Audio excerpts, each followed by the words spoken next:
You're listening to episode 236 of the Comics Pals. We're a group of comic book journalists and friends who record a podcast together because we don't talk enough about comics in our daily lives. You know, I've taken the opportunity now to go back in time by 1 week to pick out a good creative friend of mine named Declan Shalvey. Maybe you guys heard of him. He should be showing up here anytime now. You went back a week ago? That's right. In the time that we were talking to Garth Ennis? Like a day later. So my question is, you went back in time a week. To what end? A week is such a short amount of time. How much has changed in Declan's life since then? Well, let's find out. He's here now, actually. Oh, great. Ooh, time travel is messy. Wait, is this a bit? It sure started as one. That was done live, so that explains the quality. It's a bit of something, anyway. See, there we go. Now it's good. You're not wrong. There you go. Saving the opening of the bit, and also a tremendous creator. We're joined by Declan Shalvey. You've probably heard of him if you engage with comics on any level. He is one of the creators behind Injection, of course, Bog Bodies as well. And what we're here to talk about today, Time Before Time. Thank you so much for joining us, Declan. Oh, thanks for having me, guys. We've been trying to get Declan on this podcast for, I don't know, 2 years, right? Which goes to show, you know, our interest level in the work that you do and, you know, everything you've been putting out. We're talking to someone who is a true double threat. I don't think that there are that many creators who can write as well as they can illustrate. And it's so cool that you have those, that you're that multi-talented. So I can't wait to dive into all of those things with you today. Before we get into that, I do want to let you guys listening know where you can find us all over the internet. Of course, we are the Comics Pals. Look for us on social at the Comics Pals. Make sure that you guys are following us and leaving us a review and a rating wherever it is that you listen to us. If that happens to be YouTube, hit the subscribe button, like the video, share with your friends. All those things are free to do, and they help us out a lot more than they cost you. If you want to talk to us, write in at thecomicspals@gmail.com. Join our Discord server, a link to which is in the description below, and listen to all of the other content that we put out every single week. It's a ton. We're exhausted. Hope you like it. Let's talk to Declan. So Now, Declan, why don't you answer your emails? No, just I do answer my emails. It's funny. I was on another podcast last week, and I've known those guys for like 11 years, and it's the first time I did it. And I'm not Okay. particularly hard to get onto. It's just I guess it just depends how busy I am and whenever somebody's asking. You know, I feel like I do a lot of podcasts, and yet, like I said, like you've asked a few times, and it just hasn't happened. But I don't really know why. It seems so easy to me. So I can do anything else. Declan, it's okay. It was a joke. Listen, it's fine. Sorry, I'm clearly just I have a lot to explain to a lot of people. Well, see, this is good. Now you can just clip this out and send it next time somebody gives you, the business. Declan, you can tell me the truth. Listen, you've written a lot of books that involve gangsters and the mafia, whether it's Savage Town, Bog Bodies, or Time Before Time. Are you in trouble in some sort of way? I wish you could be doing something interesting, you know, instead of just sitting down all day drawn. I just love the crime genre. I like all my favorite, and sci-fi too. But I find that it's just kind of crime stuff that pulls me in a lot, like the Brubaker Phillips stuff in comics or film or TV. Huge Scorsese fan, Sopranos. I just always like that stuff. I never really got to do it as an artist, so I kind of, everything was predominantly superhero based. So when I was kind of doing something that was more generated myself, that's just a genre I wanted to play in. What about so I'm fine. Everything's fine. so you're good. Fine. Blink twice if you're actually okay. So what about crime as a genre? Like, do you find yourself so drawn to? Like, what are the trappings of crime writing or artistry that like you feel like you connect with? The crime I think part. it's like, the believability of it. Like, I think we can all imagine our lives going down a slightly different track in a way that, say, the mental leap you'll take, like about, as if you were bitten by a radioactive spider, that suspend your disbelief is great in that genre. But I think there's something that I think cuts a little bit more deeper, that, you can meet the wrong person on the street someday, or you can make a bad decision that ruins your life. I think it's like I know if you ever watch a film and you're worried something bad's going to happen. And like, it happens to me, like when characters going down the stairs, I'm like, oh no, they're going to fall down the stairs. Like somebody getting injured is way scarier to me. Like, just, like somebody falling in the bath is scarier than, apocalypse. Like those things are great. I love them all, but I just find that those type of things, they just kind of cut you to in a much deeper place, much more vulnerable place. Plus, I mean, a crime stuff is like, it's the mood, it's the aesthetic. I just I love all that stuff. I love shadows, tone, composition, just especially in film and like I said, comics too. It just scratches a certain itch. I was talking to a guy I know who was saying, like, it's interesting that you like crime so much when you're so good at drawing like more kind of fantastical things, which is true, which is probably why I haven't ended up drawing a lot of crime. But there's nothing more satisfying than drawing like a really nice shadow on somebody. And with that kind of, I think the closest I've actually gotten to draw crime was a Punisher book. And that's all it was. It was moody cityscapes and characters standing in hallways and stuff. And I don't know why, I just get a mad kick out of that. Do you do anything that gets you in the mood for something like that? Do you listen to some kind of music? Do you read something? Do you watch anything that kind of gets you in that headspace? Not really. I think it's just because I have digested so much of that material. I think I probably don't need to. I think maybe I think when I was doing Bog Bodies, I think I stuck on the Drive soundtrack a good few times. But I also had a friend make a soundtrack for the book, and I listened to a lot of that while I was writing too, so that kind of helped. But I remember when I was writing Savage Town, I was trying to make a playlist of like Irish music with the right attitudes to get in my head, and I ended up spending half the day trying to put it together when I should have been writing. So I think I'm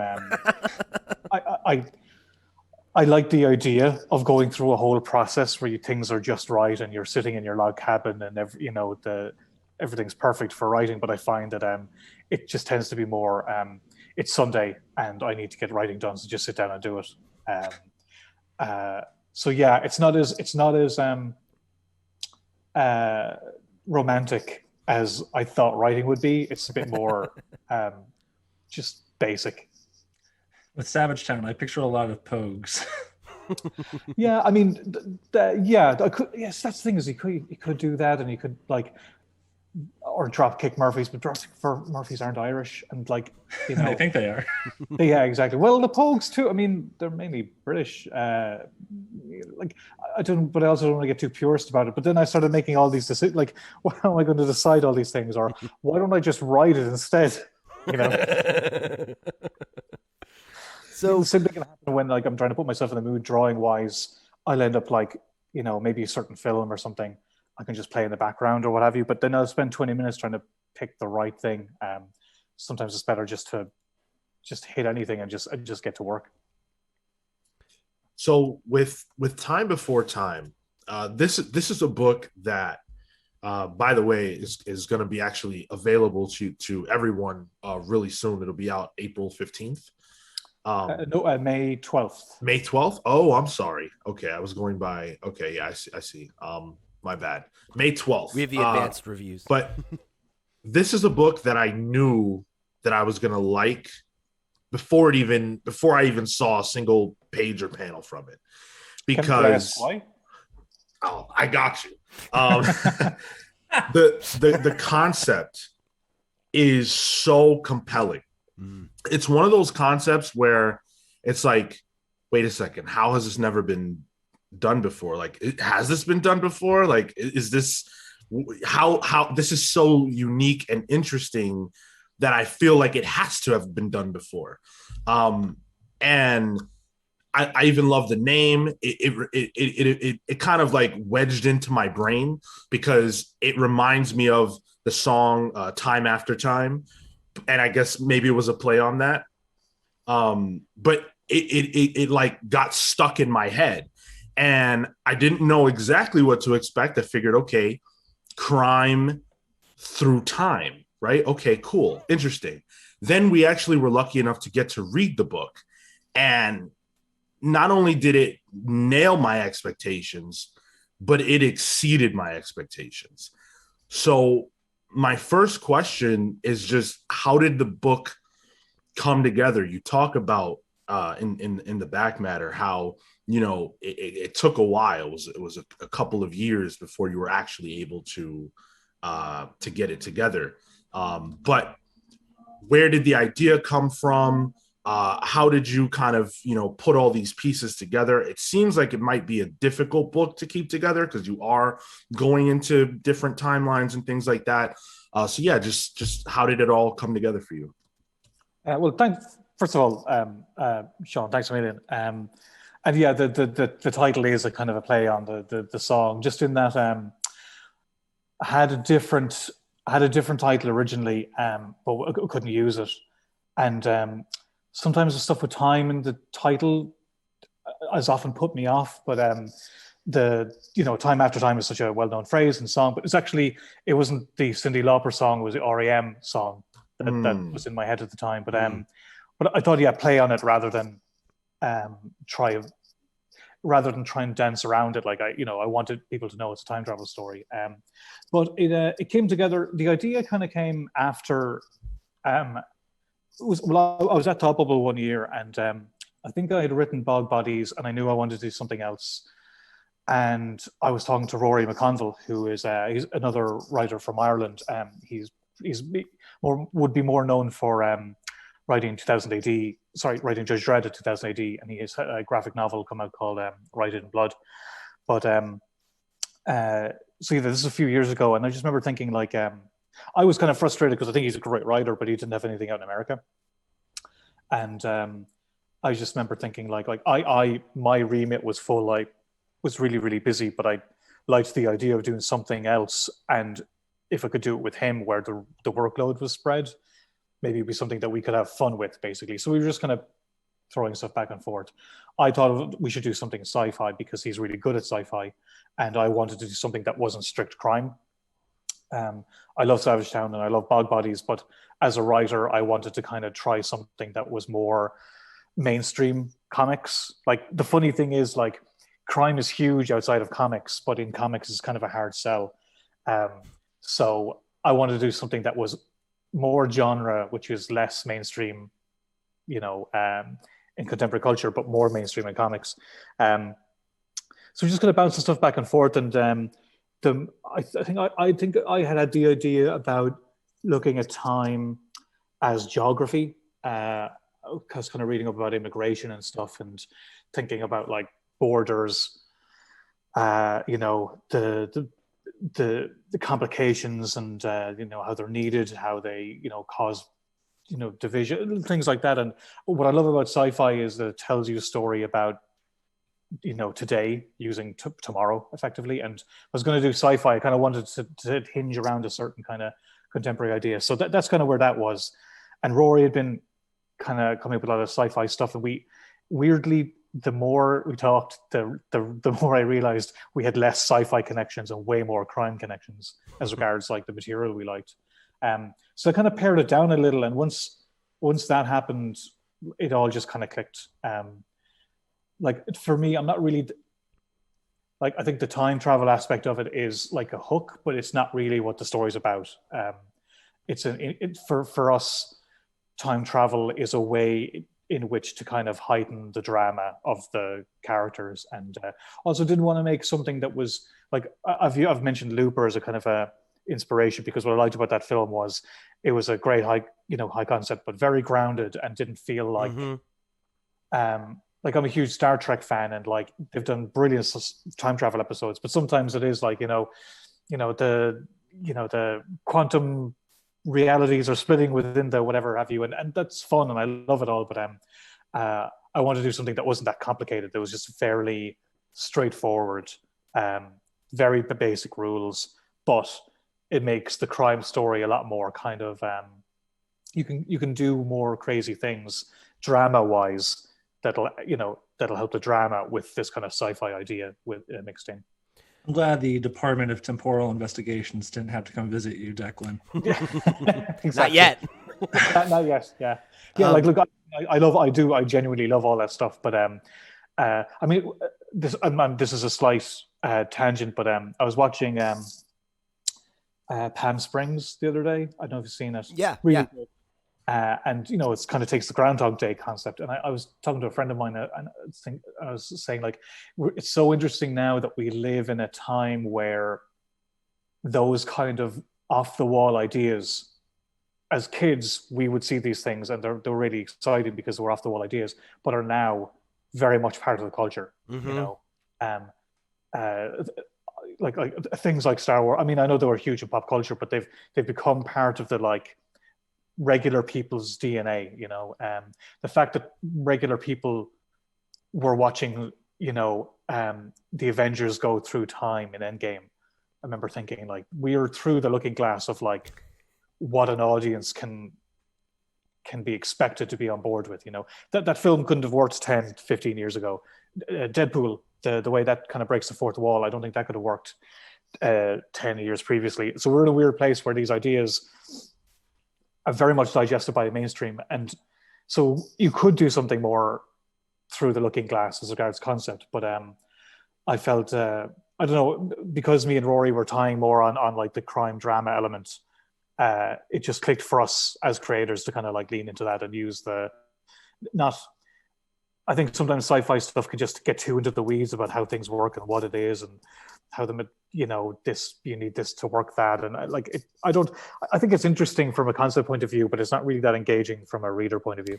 Yeah, and I think you did a really good job of balancing that, you and the team on Time Before Time, because you mentioned the concept of like using time like as geography, and that was something that I really connected with in this first issue. How as you said, I think a lot of times sci-fi can get so lost in the weeds that you get so far away from like what's human and interesting about the story and the world.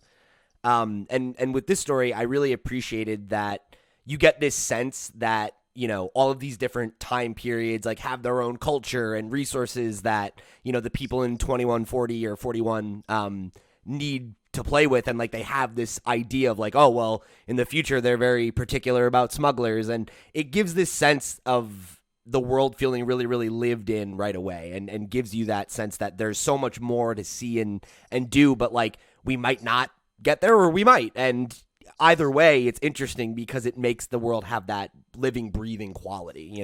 Well, thanks, man. I mean, I have to credit Rory for a lot of that. Like, Rory, it's interesting because I had never really co-written something with somebody before, and I think my weaknesses are Rory's strengths, and maybe vice versa. Like he's really good at digging in on a lot of plot stuff, and like working out a lot of the. Like, I tend to write, I'm kind of like, I'll figure out when I need to, so I'll write a draft. I'll come back to it later. But like Rory, in the meantime, would have completely dug in and like fleshed out a lot of stuff. So a lot of the kind of intricacies and stuff was born out of a lot of Rory just kind of digging in and working with the concept more.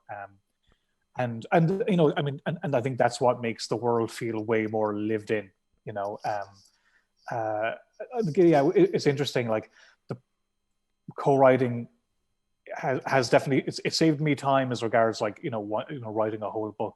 It also created more work because you're bouncing back stuff a lot more. Sure. But what's been satisfying about it is I feel like by bouncing back and forth, we've really kind of distilled it down to like the best it can be. It's been really interesting.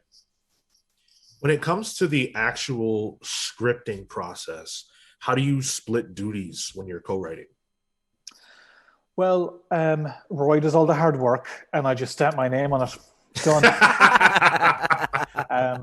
Well, that was interesting because I didn't know how to do it, and I talked to two different writing teams, who like guys I knew who were co-writing with somebody else, and one of them was co-writing something like completely 50-50. He was writing half of it, the other guy was writing half of it, which is what I thought co-writing would be. And he was telling me it was actually a lot of work. He said it was more work than writing it on his own, because you're constantly kind of like checking over the other person and not wanting to kind of like, drive over their feet or anything. And I talked to another guy who was co-writing something, and he said that the guy he was co-writing with, basically, he came to him what the story was. They bounced it back and forth. The guy I knew basically wrote it. And then the other guy came in, gave notes, and then that was what it was. I was like, oh, that's co-writing? He's like, well, yeah, like I'm right. We're doing it together.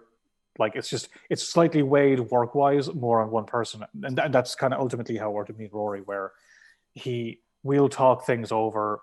He'll write an outline. I'll work on the outline with him.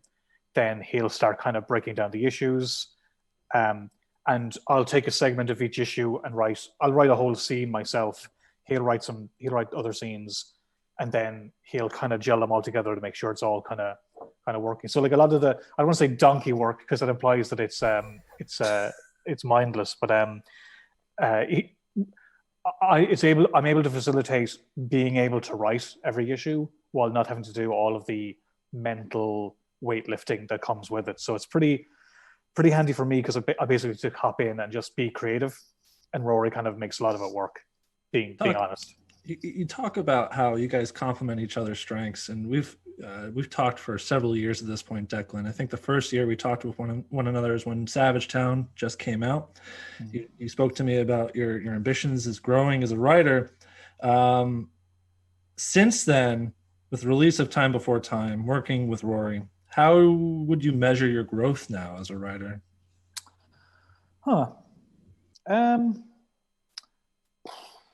You're assuming there's any. I would say maybe I have more confidence now in my own ideas. I always work with an editor. I worked with Sebastian Gerner on Savage Town, and I was very insecure doing that. I knew exactly what I wanted it to be, and I felt like I had the balls to do it, but I didn't have the confidence to know if I was really succeeding in what I was trying to do. And Sebastian was really good to kind of basically help feed me breadcrumbs for me to get to A and B, and then kind of flesh things out. And Heather's really good for, like I said, I kind of like write something out. I'm like, oh, I'll figure it out when I get to it. She's very good to kind of make me go, no, iron it out, please. Like get it on the page. And you can always take stuff back out, but she's really good to help me flesh things out in the way I need to, which has been good. And I think my dialogue's gotten sharper, and I've figured out a process. Like Savage Town was pure exploration. Same with Nick Fury. I was writing Nick Fury and drawing that around the same time, and I was able to rely on my art for that at least. And Will Moss is really good editor to help me along. But I feel like I don't need as much handholding now. If anything, I tend to kind of like butt heads with Heather in a way that like helps me bump the story up. But I don't need her to like say maybe walk me through the process like maybe Sebastian would have had to have done earlier. So I think I've built up more confidence in what I'm doing for sure. So you mentioned there on Nick Fury where you were both the writer and the artist, and I'm always fascinated by creators that can do both and kind of oscillate between doing one or the other on different projects. Would you say that did you have that same journey with art, or was that something that you felt more confident in earlier in your career? No, I mean, at the stage I am now, I'm far more confident in my art, But when I was starting out at drawing, I mean, it's weird. I was talking to a friend of mine, and like I realized I'm confident in art, but like in nothing else in my life. Like I'm I haven't a clue what I'm doing otherwise, but I feel like I do know what I'm doing with art. So I do have I've built up a level of confidence in that over the years, and I always wanted to write, but I didn't have any confidence in that regard. Well, I think what worked for me was I did think it was actually when Will asked if I wanted to do Nick Fury, it was based off my work in injection. He said he felt like I had a great, really good sense of storytelling, which I think has been the one thing I've been good at. Whether or not I was good at drawing or not, I think my storytelling has always been solid. And over the years, I've built up a certain confidence and approach to storytelling. And writing is just another part of that. You know, like as an artist, I know what I'm trying to do. And instead of like, I think I had a higher opinion of writing, and now I don't. No, it seemed like something I wasn't good enough to do. And then once I did it, that kind of, burst the bubble a little, and I realized it's not this perfect thing. It's this kind of thing that develops and fleshes and changes, and is something that complements the storytelling I want to do. Rather than writing isn't the apex of it. It's another part of the overall process. And once I kind of once it became demystified for me, and it became more like problem solving.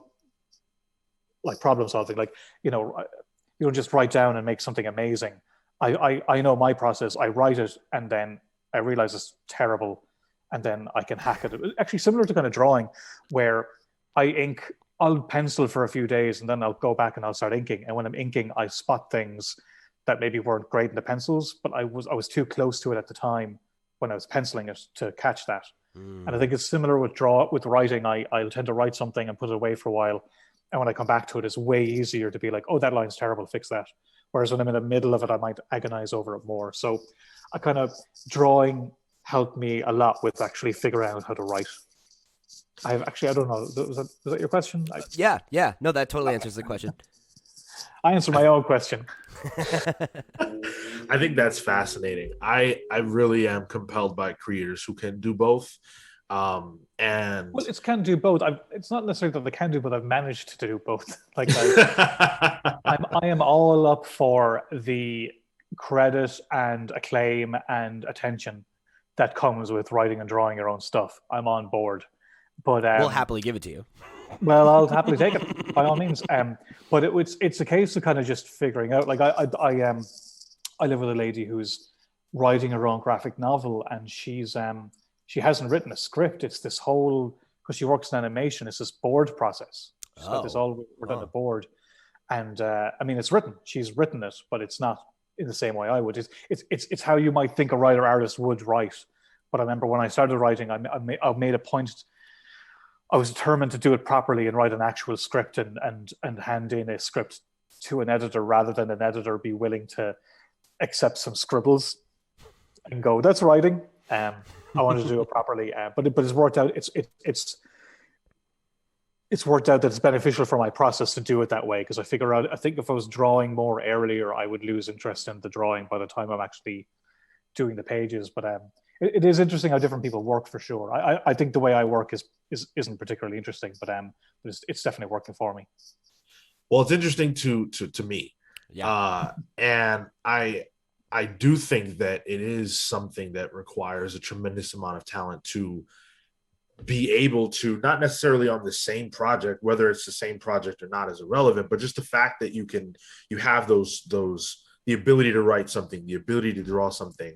And I think a lot of writers on the other side would say, I can't draw worth a damn, I can't draw anything. And I think it's funny the way you kind of said about writing, it seemed like the apex of storytelling. And once you got into it, you realize it's just another aspect of this thing that comics do.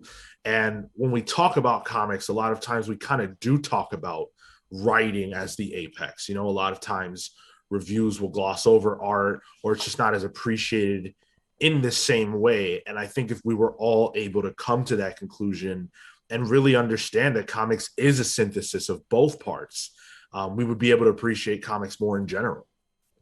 Does that happen? I wasn't familiar that ever happened. No, I agree. Like, I mean, writing more, I can say that, it's hard. It's a lot harder in ways I hadn't considered when I wasn't writing. And if I had to break it down, I'd say drawing is still harder, just with the amount of hours in the chair. Mm-hmm. But I mean, what helped was I know I can draw something. So was one artist told me before. He said like, I'm really good at drawing. I don't need to be. He's like, I don't need to be a good artist. I don't need to be a good writer in order to do good comics. I can draw them well. I can be a C-level writer and do like B+ comics because I know I can draw them well. And that was a strong argument. It was also a strong argument as to why to write your own stuff. I remember at one stage I'm like, well, do I want to work with this? Do I want to make this writer look good or prefer make myself look good? And after all these years in comics, I think I prefer make myself look good at this stage. But I have no idea where I'm going with this. Sorry. Riff, it's okay. That takes me to a question I wanted to ask. So as you kind of found yourself developing your skills as a writer and, now you're at a place where you could do both, you could do either. Like, how do you gauge approaching like a new project? Like when you talked about Time Before Time and coming to this collaborative process, which was new for you, right? But like when you are thinking about your next creator-owned story or you're like looking for, whatever next project you're going to take on, like how do you try to balance, writing versus the art, or like, do you see yourself wanting to continue mostly focusing on writing, or like, does that even come up for you? Yeah, I mean, yes and no. I mean, my living is drawing. I'm not really making a living as a writer in any way. If anything, drawing comics is facilitating writing because I'm able to pay people to draw my stories. So it's partly, a lot of it is just pure practicality. So there's that. But I mean, I know, I didn't want to draw Time Before Time. It's too much work. So I'll let Joe do it. No, I mean, I knew my priority was always like I was working on Injection full time, so I wasn't going to take anything else on like that. Okay. And at the moment, I'm doing Marvel stuff, so that's paying the bills while I can afford to pay, creative team for people to draw the stuff that I'm writing. So again, a lot of it's down to just like I'm not being asked to write a lot of stuff professionally, which is fine. But if I don't want to just be drawing comics, I don't want to just be drawing a Marvel story. I don't want that to be my career. I want to make sure I'm investing in myself. Yeah. So I'm pretty much drawing for Marvel for the rest of the year, which is, and the projects are really cool. Don't get me wrong. But I don't want to come out the other end of it and go like, well, I don't have anything that's mine. I didn't make crazy money doing those Irish crime graphic novels, but they're mine, and I'm really proud of them. And that stuff does go a long way to your kind of overall happiness as a creator. The Marvel stuff can be great, but if you go all in on it, it can feel very hollow afterwards. But going all in on creator stuff is fucking exhausting. It's so much work with no money for a long time until you eventually see money. It's such a drain on your time and resources. So for me, I feel like I'm doing my best to kind of keep a foot in both aspects of being a creator, where I'm building something that's my own, as well as furthering my profile on projects that'll get attention, and that I enjoy too. So I kind of get to have my cake and eat it. I think there will. And it's also building up to me actually going all in on writing and drawing something that I own. I just haven't had up till recently, I wouldn't have had the one idea or the plan or the space to do it. But like, Bog Bodies and Savage Town was an experiment to see if I could write a story. Time Travel is an experiment. Time Before Time is an experiment to see if I can do like an ongoing book. So like, I feel like I'm testing the waters each time to kind of do something more ambitious. So you said that you're kind of building all of these projects with the goal in the long term of doing something that is you writing and doing the art as well. Is that kind of where you want to see your career go, where like most of your projects are things where you are handling both sides of it, or is there a part of you that does still want to like collaborate with other artists or other writers? And actually, a creator I'm a huge fan of emailed me out of the blue last week saying like, why don't you write and draw your own stuff? and I wrote him back. It's like, well, I have this plan, yada yada yada, and as I'm writing, I'm like, am I overthinking this? Should I have just done this already? But I mean, I guess I'm a little cautious. I'm putting everything I can into Time Before Time along with the guys, but Joe's drawing the book. That's the hard part. I haven't had to do that. But if I'm being honest, if I see the sales and that, I'll know that's probably what I'll do. If I draw a book, I know the book will probably perform X well. Then I know I can more comfortably maybe say like, well, at least I know I'm going to be able to pay rent while I work on that book.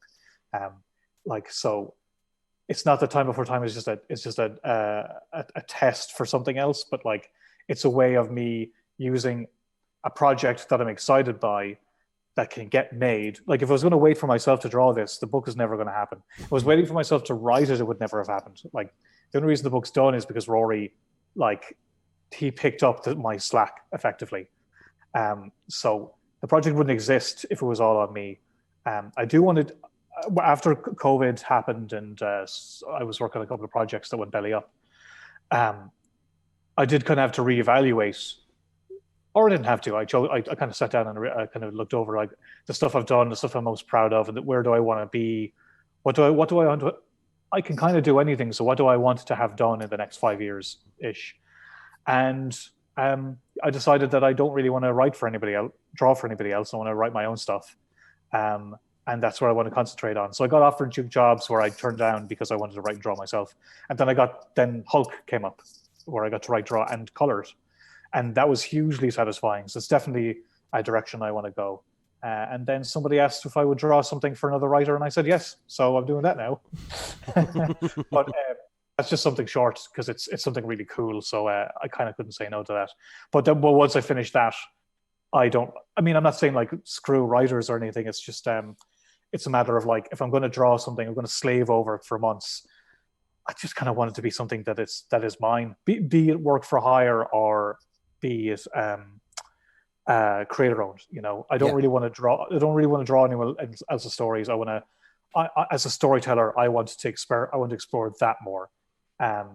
Be it like I don't know. I'm trying to think of a character, Jubilee. Be it a Jubilee comic or my own thing at Image or something. So that's kind of. I don't know. I feel like I've kind of built my career up to a point where I can do that now. So I'm going to actively choose to do that rather than just take whatever gig comes along.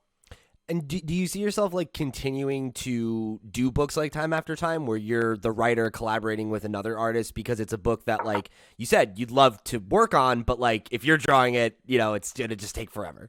Yeah, no, sorry, that was part of your last question. Sorry, I didn't answer it. No, yeah, I definitely, I like making things, one of the cool thing about Time Before Time is like I've done the cover design, as in the approach to the covers, the color scheme. I worked with Sasha Head to like, we worked on the title dress and stuff. And I really like doing that. I like building something. I'm more than happy for somebody else to draw it.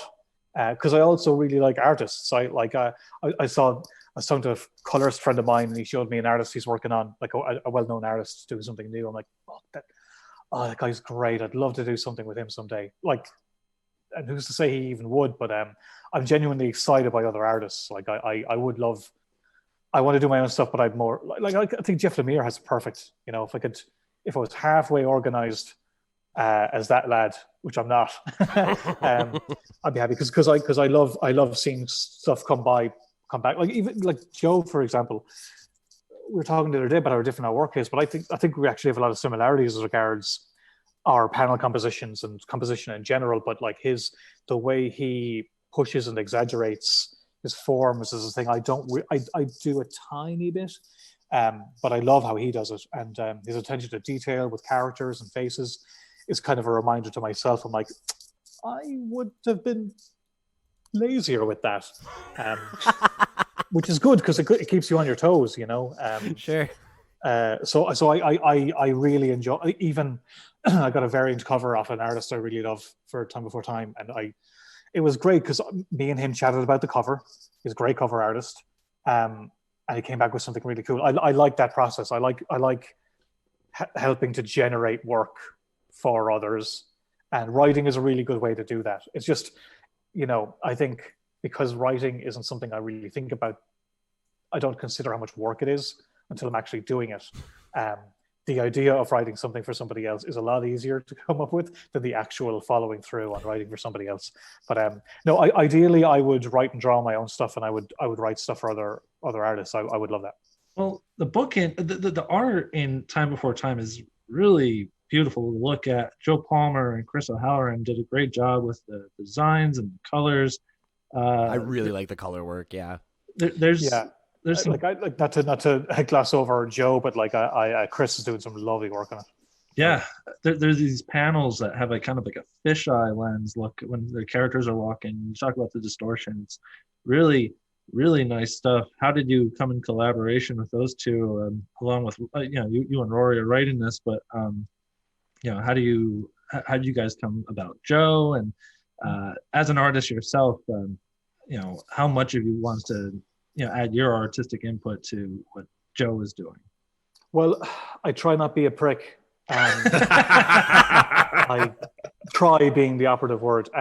No, I mean, it's the same with working on anything else with an artist now, like what it was same with Mike Henderson or Gavin Fullerton or whoever else. I definitely have an idea of what I'm going for, and I'll try explain that as best I can.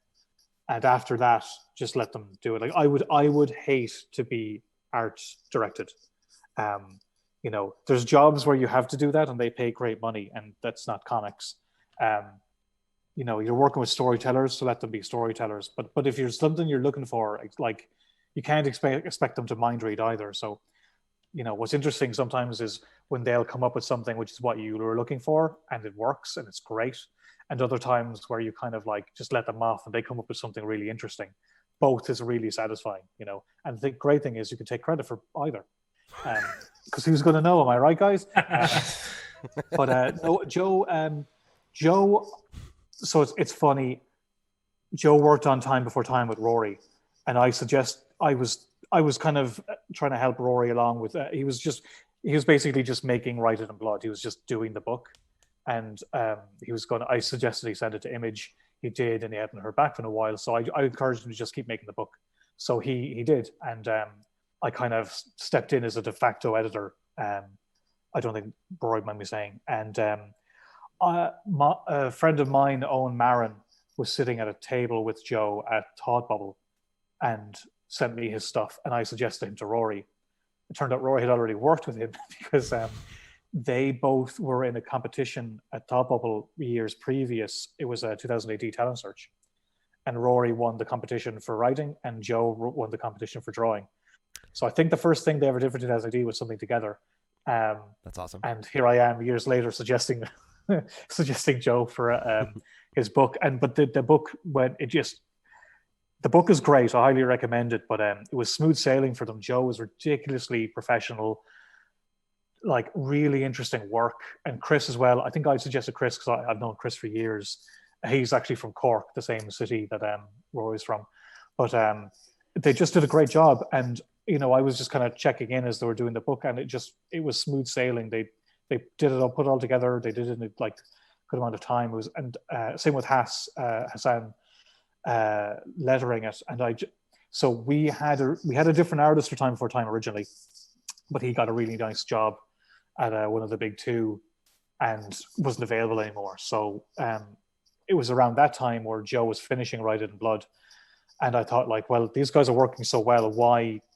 Like let's keep the band together, Yeah. Except like have some egotistical megalomaniac join the crew, which is this guy. And I thought could tell Joe like Write It in Blood was actually similar to Bog Bodies, was a very grounded crime book. But Joe had worked at 2000 AD. I knew he could do sci-fi, and I really like it because it's like Write It in Blood kind of turned up to 11 with what they're doing on Time Before Time, because Joe has this great like eye for design, composition, character.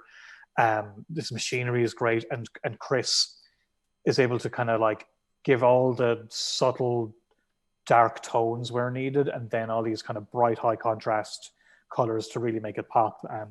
it's been really cool seeing Time Before Time come together, having seen what they did on Writer in Blood. It's been really gratifying. So I don't want to spoil anything because people are going to be able to read Time Before Time really soon. But there's a moment in this book where it's really unexpected. It's a character. You see them before and then after, and they're completely different. And what a moment! It was so unexpected and shock. Like that was one of the bigger shocks I've had reading a book in quite some time. I don't even have a question about that. I just wanted to say that. It was just cool. Yeah, like I was just like, oh shit, like that's amazing. Same here. I mean, I think that was actually Rory's decision, but for me, I mean, I just want to break your heart, you know. Maybe I might be clear with the Hulk one Charlie did as well. It's like I just like comics that are emotionally resonant as well as like exciting and fun. And a case in point, that without getting into it, that's a perfect example of like what we want to do with the book is use the device of time travel to heighten the drama. Like what happens the moment you're referring to, it's a real gut punch, and you know that couldn't happen in another book. And that's what I really like about this is that we can kind of use, you know, instead of doing a straight drama kind of story, we can use sci-fi to like amplify those moments. And I think I love that moment. Like I'm especially glad you didn't see it coming because that's you just want to. It hurts. I love the way that it subverts your expectation because we had talked earlier about there's the moment with the fisheye lens and it's showing kind of a conversation take place over the course of like several months. And I love that it being a book that is about time travel, like you can play with the actual regular passage of time and have that actually feel like we're seeing, you know, a conversation or relationship develop and then have these other moments that are like split seconds but can have these crazy ramifications.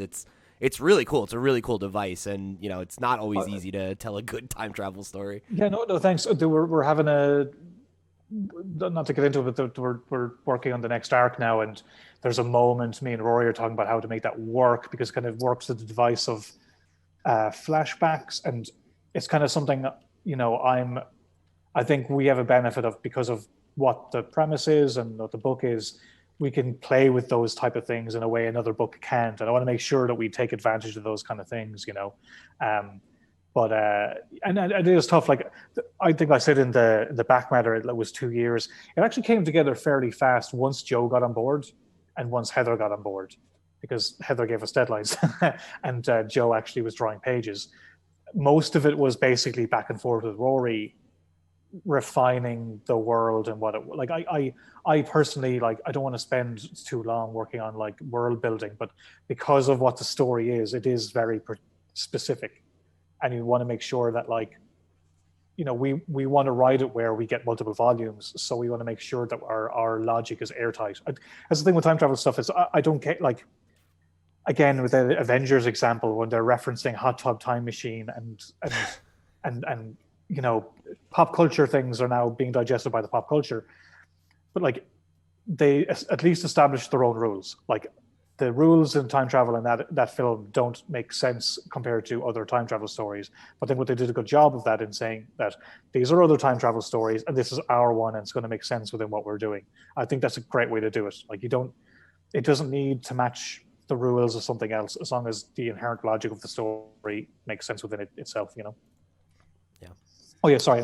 That's what a lot of it was. A lot of the kind of fine tuning to make sure that we had that down so that we knew the rules that we could break and couldn't break, and can take advantage of like narrative devices like what you're saying, where you know time is passing over a few months because you know time is geography. So when we move somewhere else, it's a different time. So it makes it difficult. To, like, what if we're within the same year?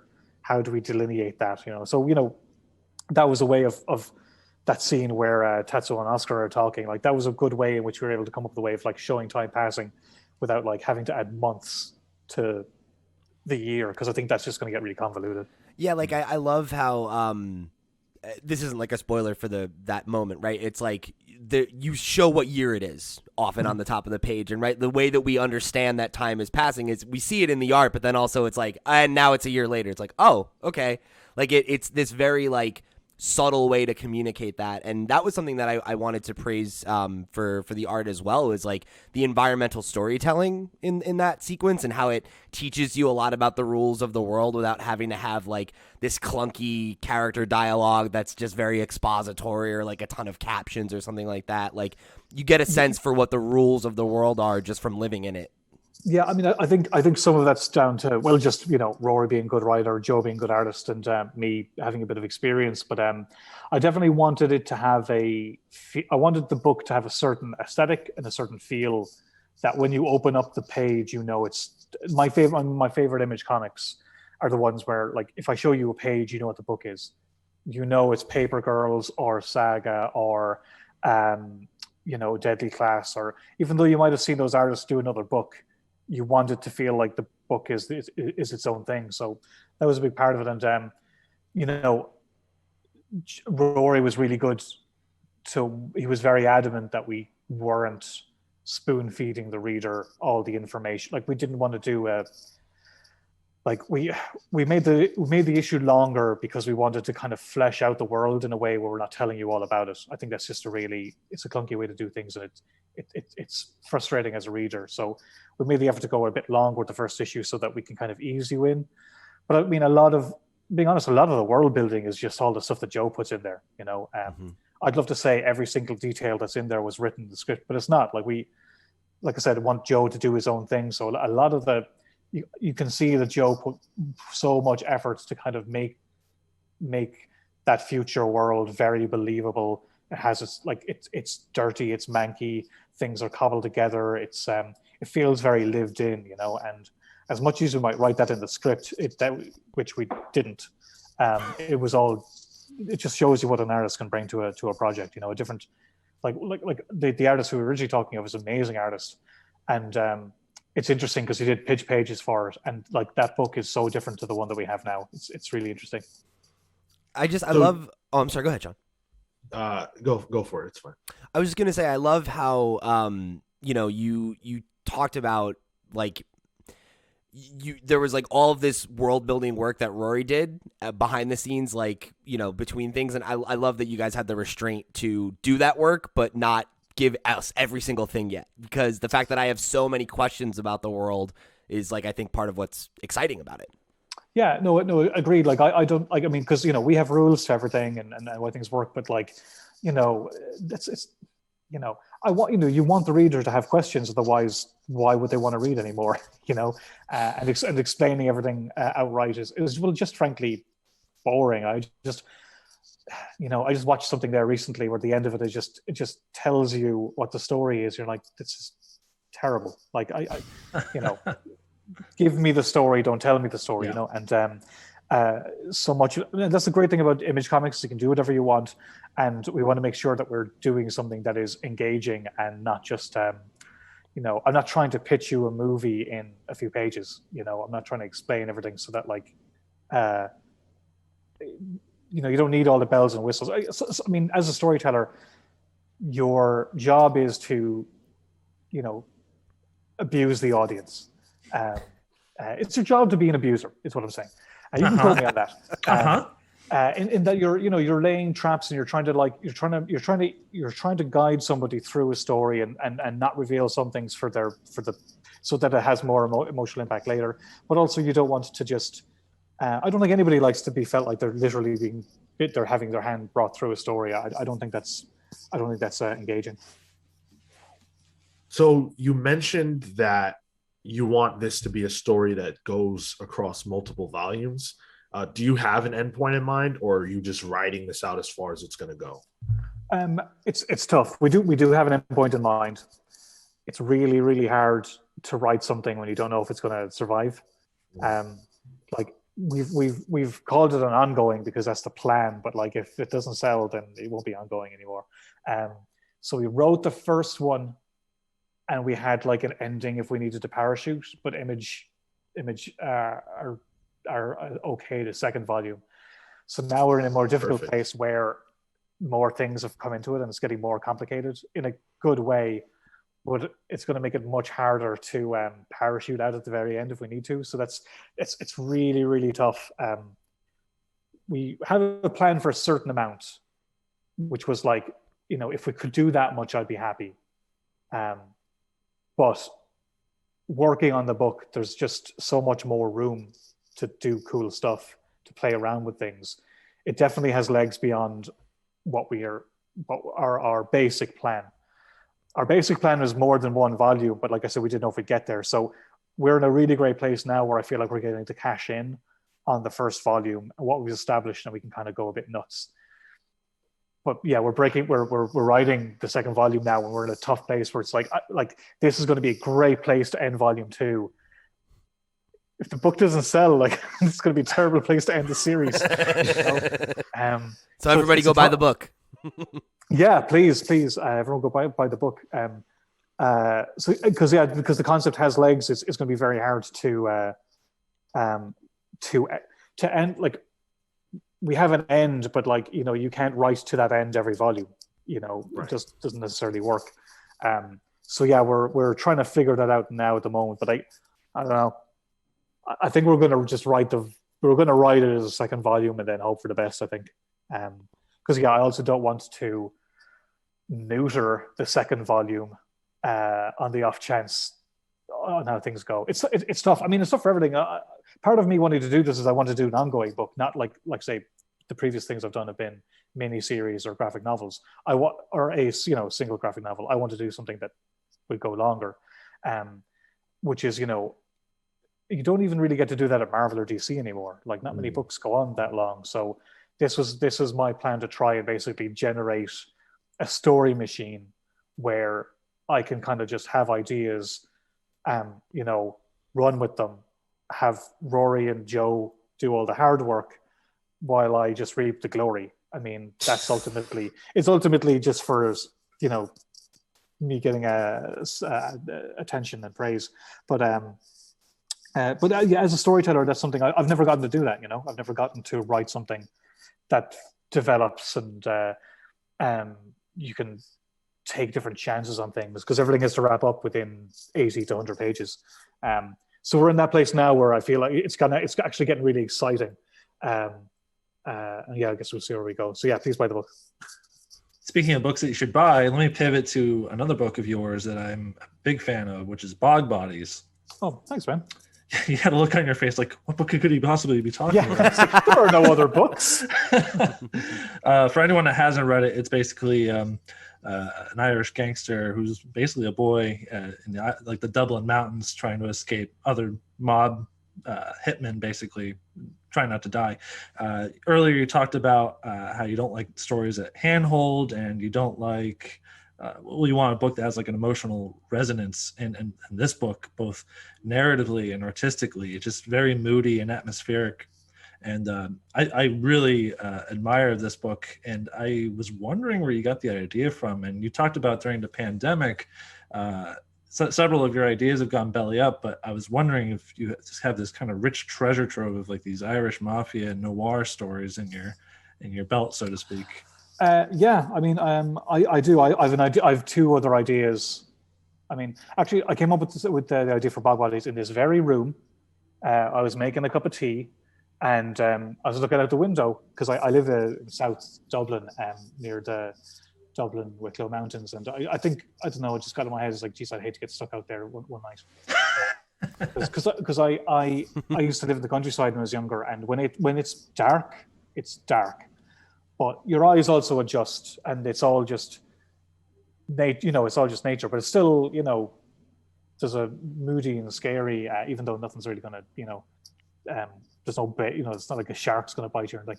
But I initially came up with the idea as a project for a guy I was tutoring. Effectively, I was doing a mentorship.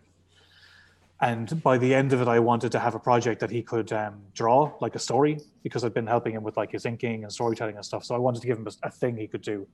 But he ended up getting a job, so he didn't need it. And I had that idea. I was sitting on that idea, and Gavin Fullerton is another artist from Ireland who I just thought was really good. He went to the storytelling class I was teaching in Dublin, and he showed me his stuff. And he works on animation. He's this like chameleon for different styles, and I just felt like I would love to make something that could be a portfolio piece for him. And we started working on Bog Bodies, and then he got a job at Boom Studios, and he didn't need me anymore. But he still wanted to do it. So once he was done, we made that happen, and that was something. Again, I wanted to make something, I guess, emotionally resonant. But I do like the idea of dipping into this genre every now and then. I'm calling it my Paddy Whackery stories. Paddy Whackery. Because I mean, I like crime. I like writing crime. I like working with artists. I like working with Irish artists if I can. Give them a spotlight, and it just feels like a mutually beneficial way for me to get stories made that I want to tell, and spotlight artists who I think are talented. They're not hit books or anything, like they're fairly niche, but like they've made their money back, so you know I can do more. I just didn't want to do. I have an idea for another one, but I wanted to do something different before I went back to one of those stories. I'd like to actually draw one sometime too. I'd like to maybe like do a 60-page novella or something. You know, I haven't found that story yet. I have a story for somebody else that I haven't had time to write yet, but I'd like to maybe try to work on that next year, as maybe a mini series rather than a graphic novel. But yeah, I'd like to do one myself. I just haven't found the story that's going to work for 60 pages. But I just like the idea of kind of having this little specific. For me, it's basically my own personal criminal. You know, I love criminals, one of my favorite books, and I like the idea of just dipping into that world of Irish crime. Different time periods. I think Savage Town's like set like 2000. Bog Bodies is set now. Maybe do something set in the 70s. Like just kind of mess around there. But yeah, I don't know. It's fun. It's very creatively rewarding to do. So I'd like to do more, but you know, space them out so that like there's actually demand for them. You drop us in that book, and you just kind of piecemeal the story and the characters to us as we go along. And by the time we get to the end, no spoilers, it's shocking. It's like, this is where it ends, really? Oh my god! Just thanks, man. I mean, I actually think that story wraps up very satisfyingly. I loved it. If you think some things through, I mean, like there's some films that like end things in a weird way, and you're like, what the fuck? But I try to make sure it was satisfying in a way. But I also, you know, I like done in one stories. I like reading some things. Some people have said to me, "It's like, oh, is there going to be a sequel?" I'm like, no, like that's that. And that's not where I got. That's not what I thought was going to happen. Yeah. But I really, I have a real soft spot in my heart for that book, because I felt like I think I pushed myself as a storyteller with that one more. Savage Town, I'm really proud of, like, but that's, I would say it's a relatively A to B story. But with Bog Bodies, I think I did something a little bit ballsier on, not hugely brave or anything, but just as a writer, I felt I kind of pushed myself a little bit more on that, because you can really settle into just doing your job and telling the story and getting from A to B, and especially if you're doing something creator owned, I kind of feel like you need to kind of, you know, it's like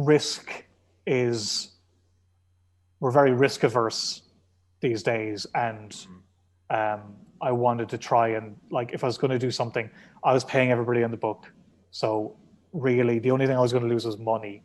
So if that's the case, just make it everything I wanted it to be, basically. It's the same with Savage Town too, which I know I said it was an A to B story, but you know, writing it in the accents and the very specific accents. Working with Phil, who wouldn't be like, his work wouldn't be like mainstream style or anything, but it's exactly the book I wanted to make. I felt it was uncompromising in that way, and same with Bog Bodies, and I'm really proud of those two books because of that. And I'm a big fan of both of them as well. Thanks, man. Yeah. So it's been kind of a nutty year, Declan. Obviously, you've been collaborating with a lot of people and working on scripts and stuff. But in the downtime, what have I'm wondering, what have you been doing recreationally? What have you been reading? What have you been watching? Just kind of curious. Nothing. I do not have recreational time. No, that's well, I don't really, to be honest. I'm constantly frustrated because I have like books by my drawing table, in the bathroom, in the kitchen, that are like building up, books I'm meaning to read, and then I'm buying more books and they just get on top of the books I already have. But I am making the time to make sure I'm watching, like, I promised myself I'll watch a film a week, because I realized I think I went through a whole year I barely watched a film, so I'm trying to do better in that regard. But I am taking the time to watch some shows. I finished Justified, watching Deutschland 80, 83, 86, 89 at the moment. I don't know if you know that. It's a German series. Really like it. What am I watching? How did I watch recently? I just finished watching Invincible. Just savage. Very nice. Savage. Watched Falcon Winter Soldier. Was very let down with that. I kind of keep watching shows. I'm always trying to make sure I'm watching something that's getting me excited. But I'm falling behind on my comic reading and my books. Just so frustrated. Like, I'm just trying to find the time. Because a lot of it's for research too, for stuff I want to write. So I can't write it until I've read the books, and I haven't read the books because I'm writing something else. When COVID hit, I mean, like I said, some things went belly up. So I went all in on work because it's the one thing I could do. Couldn't do anything else. It's not like I'm going outside or meeting people. So I kind of dived all the way in, and I'm still in it. Which sucks, because before COVID, I promised myself I was going to make sure I had more of a life, and then COVID hit, and that went out the window. So, I'm still very much in work, but I got a lot of cool stuff that I'm working on, so I can't really complain. You know, that Jubilee book. That Jubilee, it's in the works. Well, we are all excited for Time Before Time. Again, that's going to be May 12th. I want to say that, sometimes people get a little bit scared of picking up a time travel story. And this is one of the ones that I have read or consumed in any medium that is easy to get into. You don't have to think too much about the way that things work because it's all laid out for you beautifully. There's not even a lot of expository dialogue. So all the things that we worry about when we get into these kinds of stories are not there, and you can actually just sink your teeth into what is a very, very compelling story that I really hope people who are listening to this give a chance to. I really think you'll like it. Definitely go pick out Time Before Time. Thank you for giving us your time, Declan, today. We really appreciate it. And I really wish you all the success in the world with this book, because thanks, man. It deserves it. It's truly good. And I cannot wait for issue 2 and 3 and all the rest to come. Yeah, we'll definitely be following along. No, thanks, guys. I got something planned for issue 6, something a little different. So I'm working on at the moment. Some kind of hope. I don't know. It's been a really fun book to put a lot of creative ideas into while I'm working away, like on say Marvel stuff. And I'm glad it's coming across. Like, it feels like everything that we're trying to do has gotten through to the reader. So that's really gratifying. Thanks, man. Absolutely. Is there anything you want to leave with the listeners? Any kind of words about what you have coming up down the pipeline, or where people can find you on the internet? Sure. Well, you can find me at Declan Shalvey, all one word, on Instagram and Twitter. That's about it. I have a newsletter that I put out every 2 weeks, where I tend to talk about, through coded language, things that I'm working on that I can't talk about, or sometimes I'll sneak out a little maybe cover that hasn't been solicited yet. You can sign up for there via there's a link on Twitter. You can sign up. Nothing else I can actually talk about other than Time Before Time. So by all means, jump all in on that, please. Yes, absolutely. Thank you again, Declan, and hopefully we'll talk to you soon down the road. Cheers. Thanks again to Declan for joining us. That was awesome. Hopefully you guys do go pick up Time Before Time. I think you'll really like it. It's quality stuff. But we've got a lot more show to do today. We've got listener comments from you guys. We're going to be talking about some casting news for the Green Lantern series coming to HBO Max. Invincible finished this past week, and it's renewed. So we'll be getting more of that. And we've got some more Hellfire Gala looks. What a week. And that's looks with a Q, okay? Not a K. That's looks with a Q. Out this week as well. No, with a Q. You could do that, though. Yeah, with a Q. Luke, the Q's. loox. Oh, you're taking French. You should know. I haven't taken French in years. Wouldn't that be loox? See, I'm dealing with the wrong crowd for this. Q's? I was just a bad joke about French. I'm sorry. Anyway, let's get into our listener comments from the week. All right, cool. So this first one comes from Metal Clergy on our Radiant Black number 3 and Ultra Mega number 2 reviews over on YouTube. They wrote in and said, nice reviews. I'm really liking Ultra Mega. The art is very well suited, and the book is a refreshing twist on the kaiju genre. I found number 2 to be a slight departure and enjoyed number 1 a bit more overall, but am vested in finishing the series.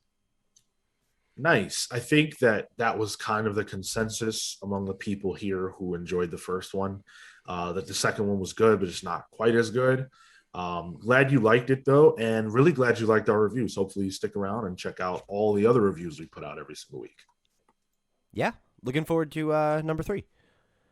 This next one comes from Kilgore Trout on that same review over on YouTube and said, I'm new here, so I don't know everyone's name, but I think someone said his name is Marco.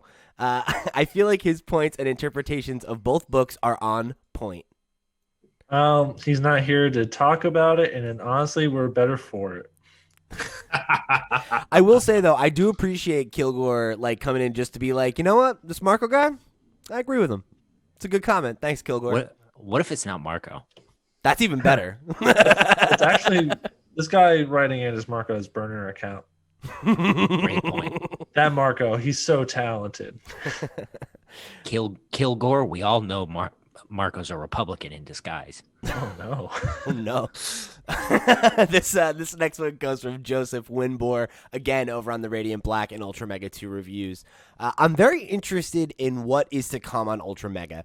Hopefully all these loose ends will tie up triumphantly in the next 2 issues. If not, I won't be picking up this book any longer. Visuals are good, but I'm waiting for some super visuals that tell the story versus so much text.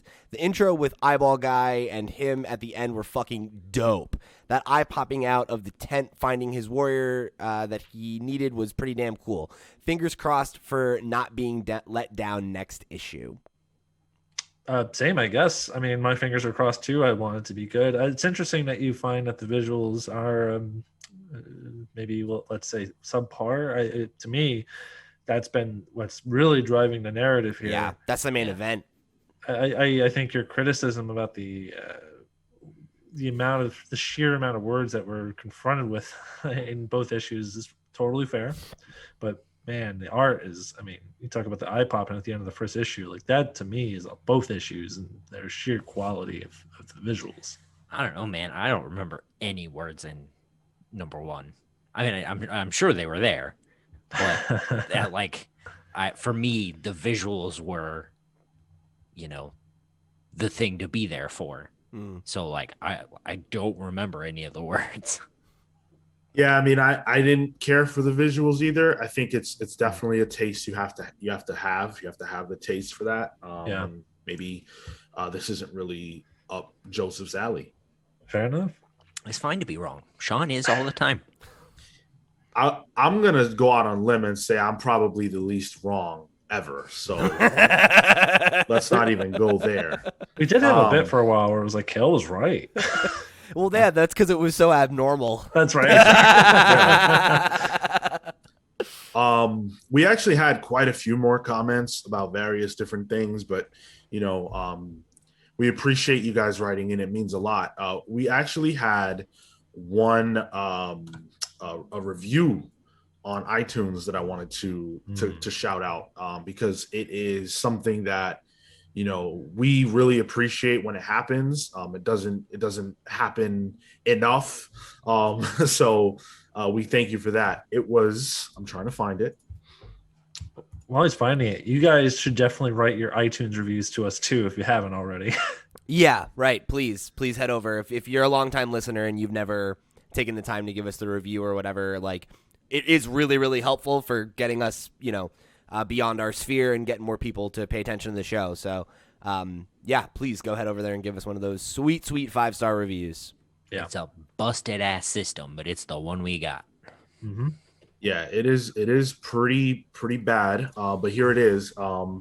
It was from Paul's 1688. He gave us 5 stars and titled it Great Pals. Thank you very much for that. He said, after being introduced to this podcast by a friend, I am hooked on this fantastic podcast and these great pals. Please keep up the great work. Thank you, Paul. Paul's is actually a member of our Discord server. So, you know, he listened to the way I intro us and promo us, and he did everything. So thanks a lot, Pauls. Really appreciate that. And again, you know, those are the kinds of things that really encourage us to keep doing this, and it lets us know that you're liking what we do. So, you know, those reviews that take you 2 seconds to, you know, put together mean a lot to us. So thank you, and we appreciate everyone who does decide to do that or write into us in any way that you choose to interact. It's important. Something I also listen to Sean. Something I recently learned. A huge part of YouTube's algorithm now accounts for comments. So the fact that y'all have been heading over and having conversations in the comments and everything over on our YouTube channel is awesome. So thank you. Please keep that up. Yep. The more the merrier, for sure. Yeah. So let's get into the pals polls. So Kale chose The Good Asian #1. So this is a new Image crime book coming out, very crime noir that's set in the Japanese internment era of America. I believe it's set in San Francisco. And Pornsak Pashodi is back with this book, and it is great. I would put it up there with, and this might sound controversial, put it up there with Black Sad. Okay. And the one person who would argue with that is in here. How do you know how good it is, Kale? Because I read it. How did you read it, Kale? With my eyes, Sean. It's a plug, Kale. Okay, God, Image sent us it's advanced not a plug, reviews. It's words. We're so thankful for Image to send us these early copies. If you haven't checked it out, our review of The Good Asian #1 is already up on your feed. So go check it out. Oh, there you go, Sean. Plug. Here's another plug for you. Pornsak did the art for a book that we had a book club on called Infidel. That was sick. You should go check that book club out. Did he do the art? Yeah, didn't he write that? Or excuse me, he wrote it. So I already messed up the plug, but there you have it. Oh, man. A couple of butt plugs here. In any event, yeah, I agree. And that's not even fair because those provide pleasure. Well, yeah, so we do have a review out. The book is good, and you should probably check it out, both our review and the book itself. I think that's what Kale was getting at. Pete chose Swamp Thing 3. Yeah, Swamp Thing's been a really fun ride. Similarly to Plug, we did a great interview with the writer Ram V, and before that we had Mike Perkins, the artist, on just a few weeks before that. Both really great conversations, and I really have enjoyed both issue 1 and 2. And I'm just excited to see more. Like I think what Ram and Mike have been doing has been really, really cool.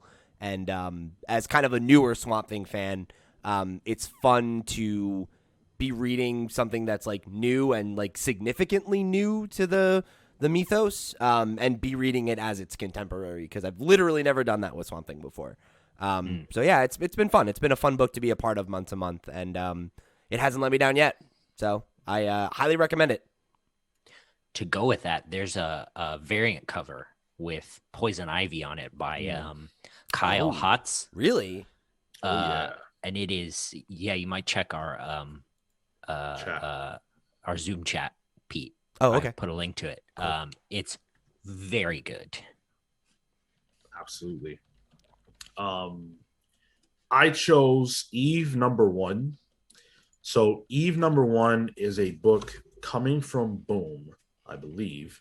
And it's one of those books that's like being super hyped, similar to how Something is Killing the Children was super hyped.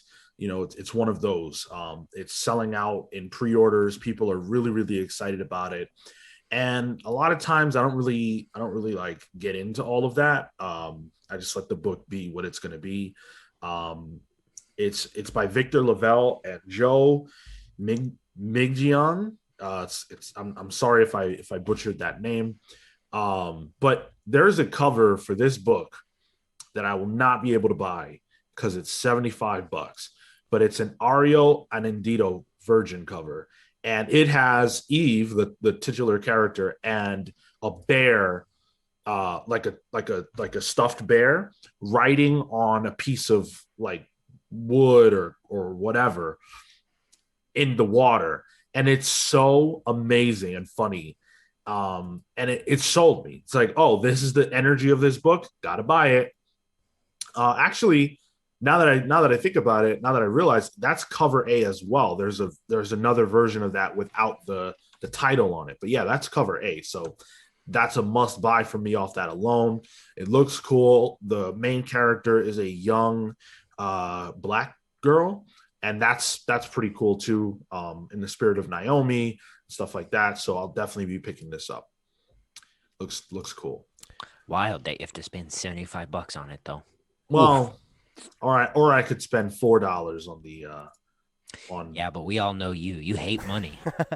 Oh, that's true. I'm reading the like I'm trying to like see, does this bear talk? Is that like a thing?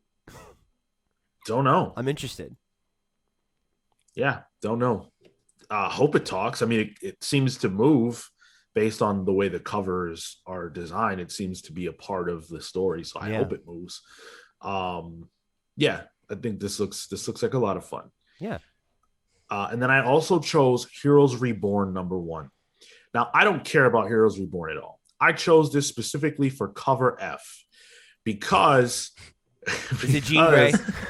It's absolutely not Jean Grey. Damn. Wonder Woman. Well, Heroes Reborn as DC characters. Wait, not exactly not. But what? It really looks like Wonder Woman though. Yeah. So this is the story of what if this. It's not a what if exactly, but the Squadron Supreme is basically the Avengers, because the Avengers don't exist. This is like an alternate reality tale spinning out of Jason Aaron's Avengers story, and whatever's going on in there has resulted in a world that the Avengers don't exist in. And now it's the Squadron Supreme of America who are supposed to keep watch over the world, and they deal with all these weird amalgamation characters like Dr. Juggernaut. I don't know if you guys remember when we saw that. It was like Dr. Doom and Juggernaut combined. Yeah. All that's fine. The cover features the Squadron Supreme version of Wonder Woman, and my God, it's an Art Germ cover. Art Germ is great. We all know that. I don't get that thirsty for covers all the time, but boy, oh boy. And can you tell us what you see, Sean? Sorry? Can you tell us what you see on that cover? I see Wonder Woman. I see a very powerful, muscular, presumably tall woman. Her fucking neck muscles are terrifying. Yeah, and I see that, and I know that I need it. So I'll be picking it up. And hopefully the book's good, I guess. I don't really care though. Whatever. I'm just saying this Wonder Woman looks like she could squeeze your head like a fucking grape. That's the point. Hell yeah. Yep. So I'll be here for that. And I'll Cool. let you guys know the quality of the book next week. So let's talk about conventions. We talked last week about, I think it was last week, the return of New York Comic Con. This week, we're talking about the DC Fandome. DC Fandome, of course, last year was a huge virtual event that DC put together where they showcased a lot of stuff. They showcased the new Batman movie that's coming out by Matt Reeves, which, of course, has since been delayed. They showcased, that's where we learned about the Static Shock Milestone revival, and they showed some stuff from that. It's crazy to think that that was a year ago that this event happened. Yeah. But yeah, so they're bringing that back this October. It was in August last time. And it looks like this year they're going to have so many things to show. Suicide Squad will be out already, but we're going to have Black Adam stuff, I would imagine. Shazam, more Batman. I can't really see how they would have Flash stuff to show because that literally just started filming. And by the way, we know that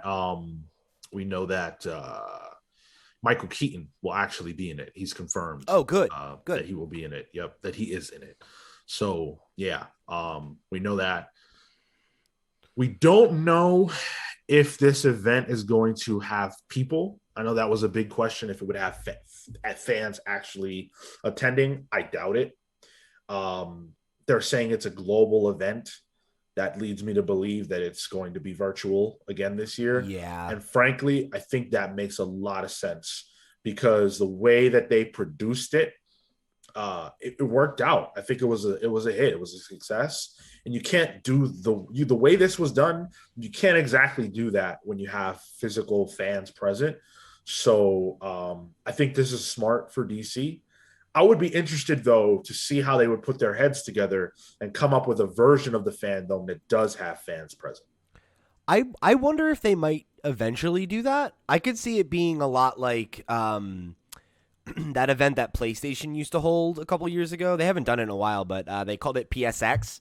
And the whole thing was that it was like they had a convention hall in, somewhere in California. I think it was San Diego. And it was like you had fans there, you had journalists there and people on the show floor or whatever.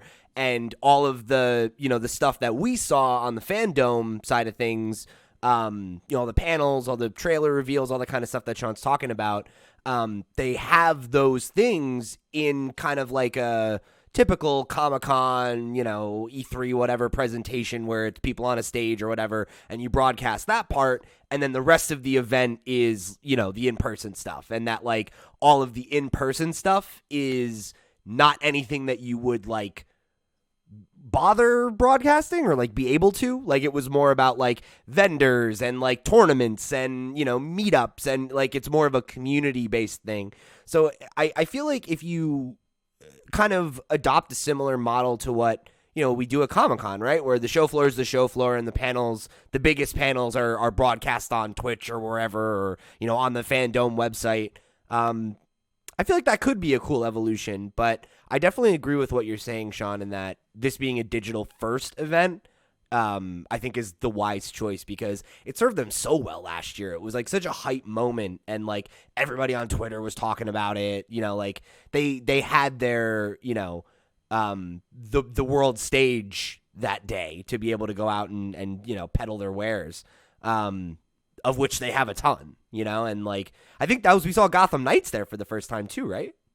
Yep. Yeah. And we saw our favorite movie trailer, Wonder Woman 1984. Little did we know. Sean fell in love with Cheetah. Yeah, okay.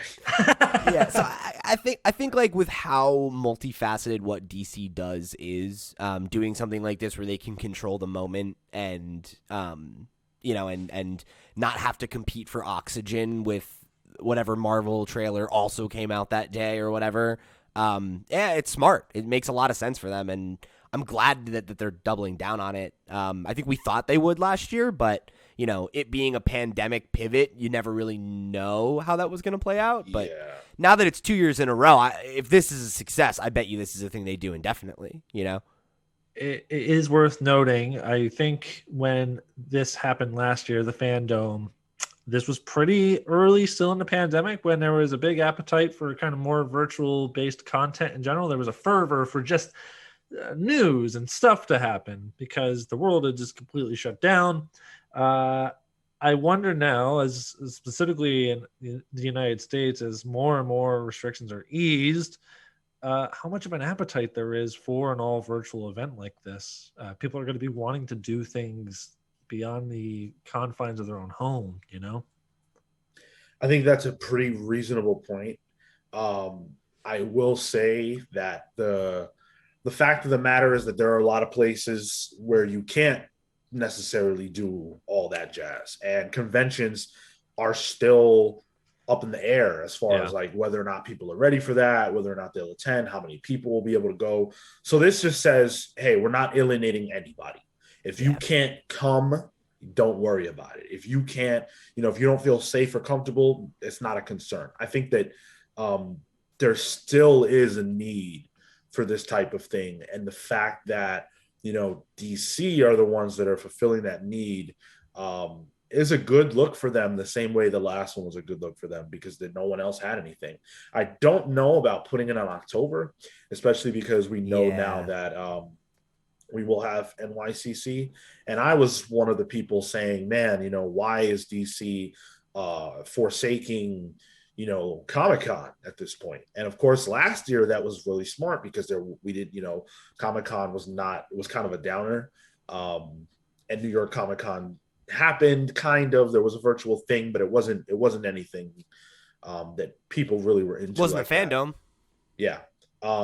This year, though, now that we know there will be a physical convention in New York and in San Diego, DC's presumed lack of presence there in favor of their own event does rub me the wrong way. But given what a success Fandome was last time around, I feel like, all right, fine, let's see what you got. Yeah. It is also cool that it's free. It's just like literally anybody can watch it anywhere. And like if you miss it live, it's all archived for a few days. And I don't know. It's cool. I'm glad to see that they're trying to evolve the brand and see what they can do with it, because I do think that these kinds of events, are the future in a lot of ways. I think even in a post pandemic society, like there are people that don't want to go to conventions. There are people that can't afford to go to conventions. There's people that are immunocompromised and can't be in those kinds of scenarios, right? So like, there's definitely an audience for this stuff. And I think the more you commit to it and the more that you try to make it a premium experience that feels special, like they did last year, the more people respond to it, Yeah, I will say I don't know the viability of this long term as a free thing. I think that one of the things that's so special about Comic-Con is that it is an experience that you get to have that does involve meeting creators and seeing your friends and yada yada yada, and that's always going to be valuable. DC is going to have to find a way to make money off of this, and I don't know how. I know like Blizzard does their thing every year, BlizzCon, and obviously they make money off that, selling those tickets. I don't know if DC will be able to do the same thing. It'll be interesting to see what the Fandome looks like next year. Yeah, I'm wondering if like if the path forward isn't like some corporate sponsorships, maybe some commercials, or like maybe you do go that route of like what Blizzard does, where you sell like a premium pass to certain people, but like the big stuff is still free because it's part of their marketing machine, right? Like that, having to have an event to reveal trailers and stuff like that is something that like, that's accounted for on some level with some of the, the film's actual marketing dollars. But to your point, right? Like they put a lot of work into it last year, and I can't imagine it was cheap to produce at the scale and at the quality that they were able to provide. So yeah, if they do have plans to keep it going, they're going to have to figure out a way to at least, not make it 100% sunk cost, right? Even if it costs them something. let me ask you this question, guys. Do you feel excited about it this time? We were excited last time, I remember. I don't even know if I was actually. Yeah. And I think I thought it was going to be a blunder, Hmm. and it wasn't that. I'm not excited this time because I'm not going. It's not a physical event, and there's something about the experience, or even if I don't go, the knowledge that there are people there, the physicality of it, that anything can happen, right? Like when you have the cast on stage, someone yells something out and they react to that. And those moments can't happen in this type of thing. And so because it's such a produced, curated experience, it's hard to get excited for it before the fact. It's more sterilized. It's very sterile. Yes, absolutely. Yeah, it's interesting. I don't hype for events like this is something that like I feel like is very hit or miss for me because like in general, like I don't know, if I was more of a DC head, I might be more hype about it. But as kind of a more casual fan, I think it's something that like I'll be excited about the week of like, oh, I wonder what's going to happen. I wonder what news we'll get to talk about on the show. Like, it'll be a cool week. But it doesn't necessarily have the juice for me that, other similar events might, and I think to Sean's point, like the not being a thing I'm going to definitely impacts that. But like, I get hype about like Nintendo Directs, right? Or E3 or something like that. And I don't go to those, but it's something that like it is so normalized now and I have an idea of what to expect. The fact that we're sitting here being like, well, what will they show and what will it be like? I think is part of the impact for me where like if this year is really good and cements the Fandome as a thing to pay attention to and be hyped for, I could see in year 3 being like, last year though, like they really nailed it. So I think right now it's a little too blue for me to like to get that invested in it. All right. Well, we do have longer to wait than last time. They will be back in October. So yeah, we will definitely see more of the Batman, which if I'm hyped for anything, it's that movie. Man. That trailer they put out was bomb, and I just cannot wait for that. So I presume we won't see anything from the movie or any of these movies until that point. So for that alone, October 16th couldn't come soon enough. I want to see Peace Walker. Peace Walker. Peacemaker. Maker, sorry. I'm thinking that's a Metal Gear Solid game. I want to see John Cena. No, you can't see him. I can't. Yeah, that's the whole point. I get that reference. So speaking of DC properties, we've got a little bit of casting news for the Green Lantern show that's going to be dropping on HBO Max. We now know that Finn Wittrock has been cast as Guy Gardner in that show. Now, I don't have a lot of familiarity with Guy Gardner. He's not a character that I have seen a ton of in comics or otherwise. I know who he is, but I'm not super aware of him. I can say that Finn does not look like Guy Gardner. He's got the red like bowl cut hair. Yeah. Kill and Phil, I guess you guys are more entrenched in that type of stuff. How do you feel about this casting?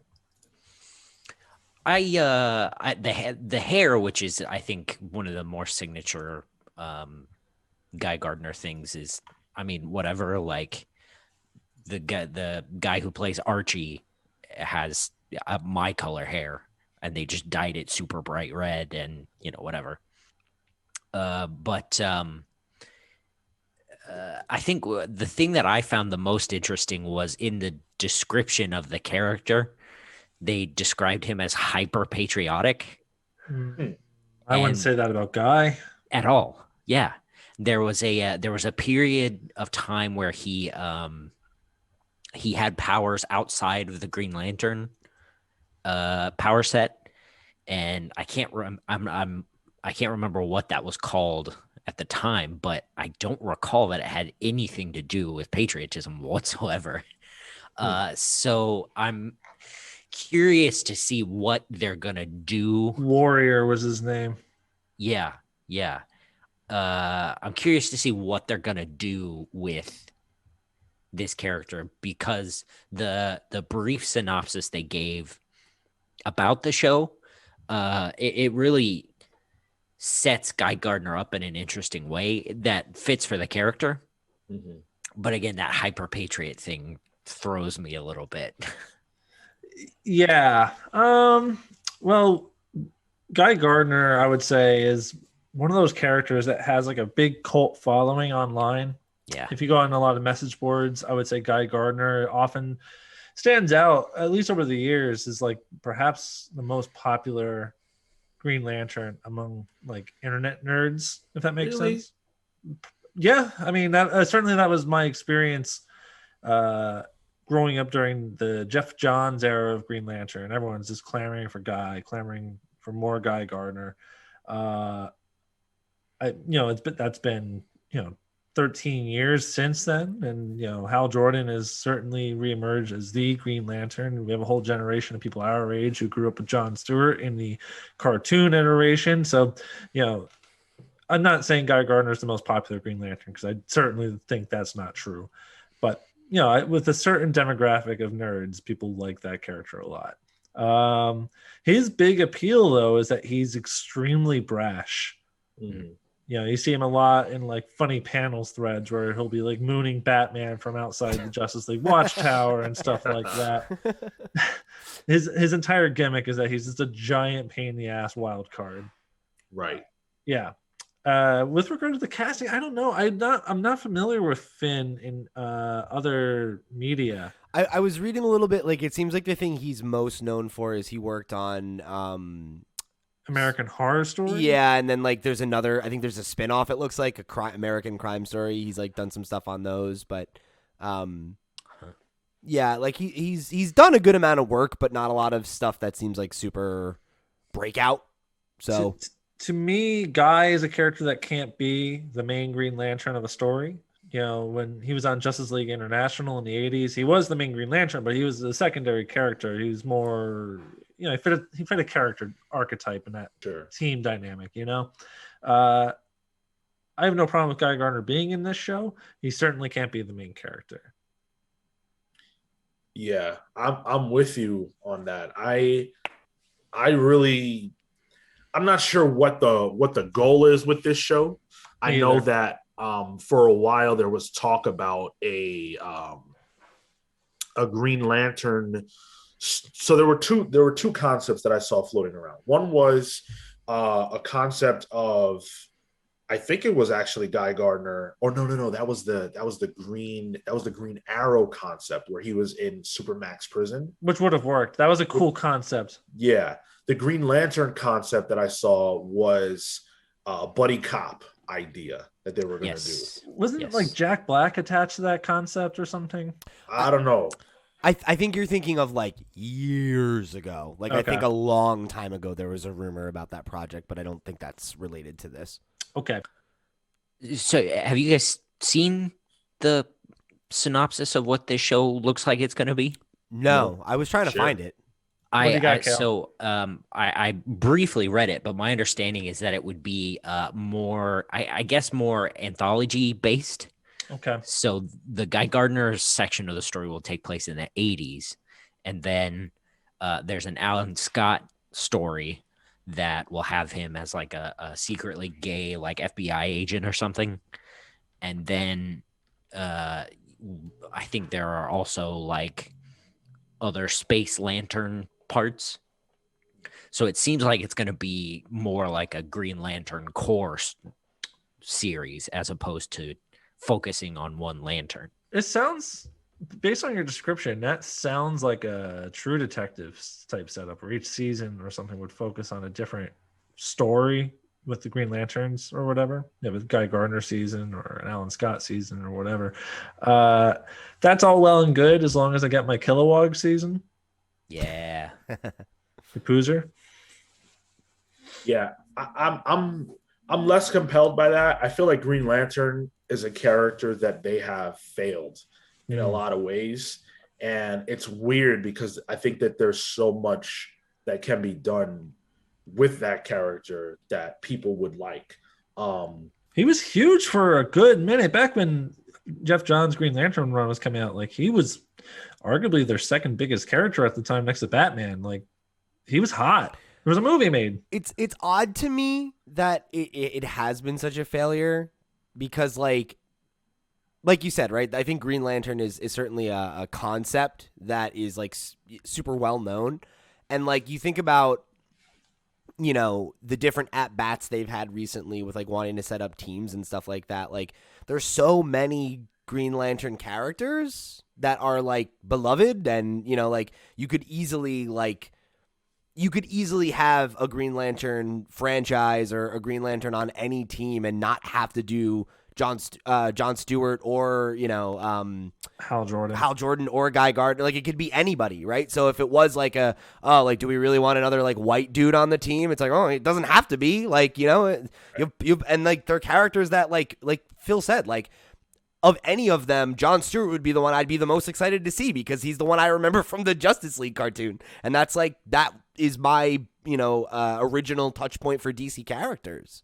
There's a bunch, like, I mean, it seems like everyone grew up with like a different Green Lantern. You know, people that are diehard Wally West type fan people, like they grew up with Kyle Rayner and that's their Green Lantern. Sure. Like those Gen Xer types, like every generation or what have you have like their own Green Lantern.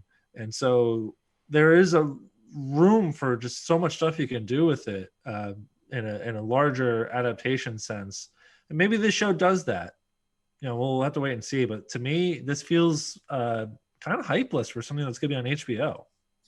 Well, people forget that Green Lantern was actually the character that DC chose to start their universe, right? Like, yeah. He was supposed to be their Iron Man. That was the big idea. And of course, you know, that failed, the Ryan Reynolds project, and it's become the meme of the DC meme, the biggest DC meme.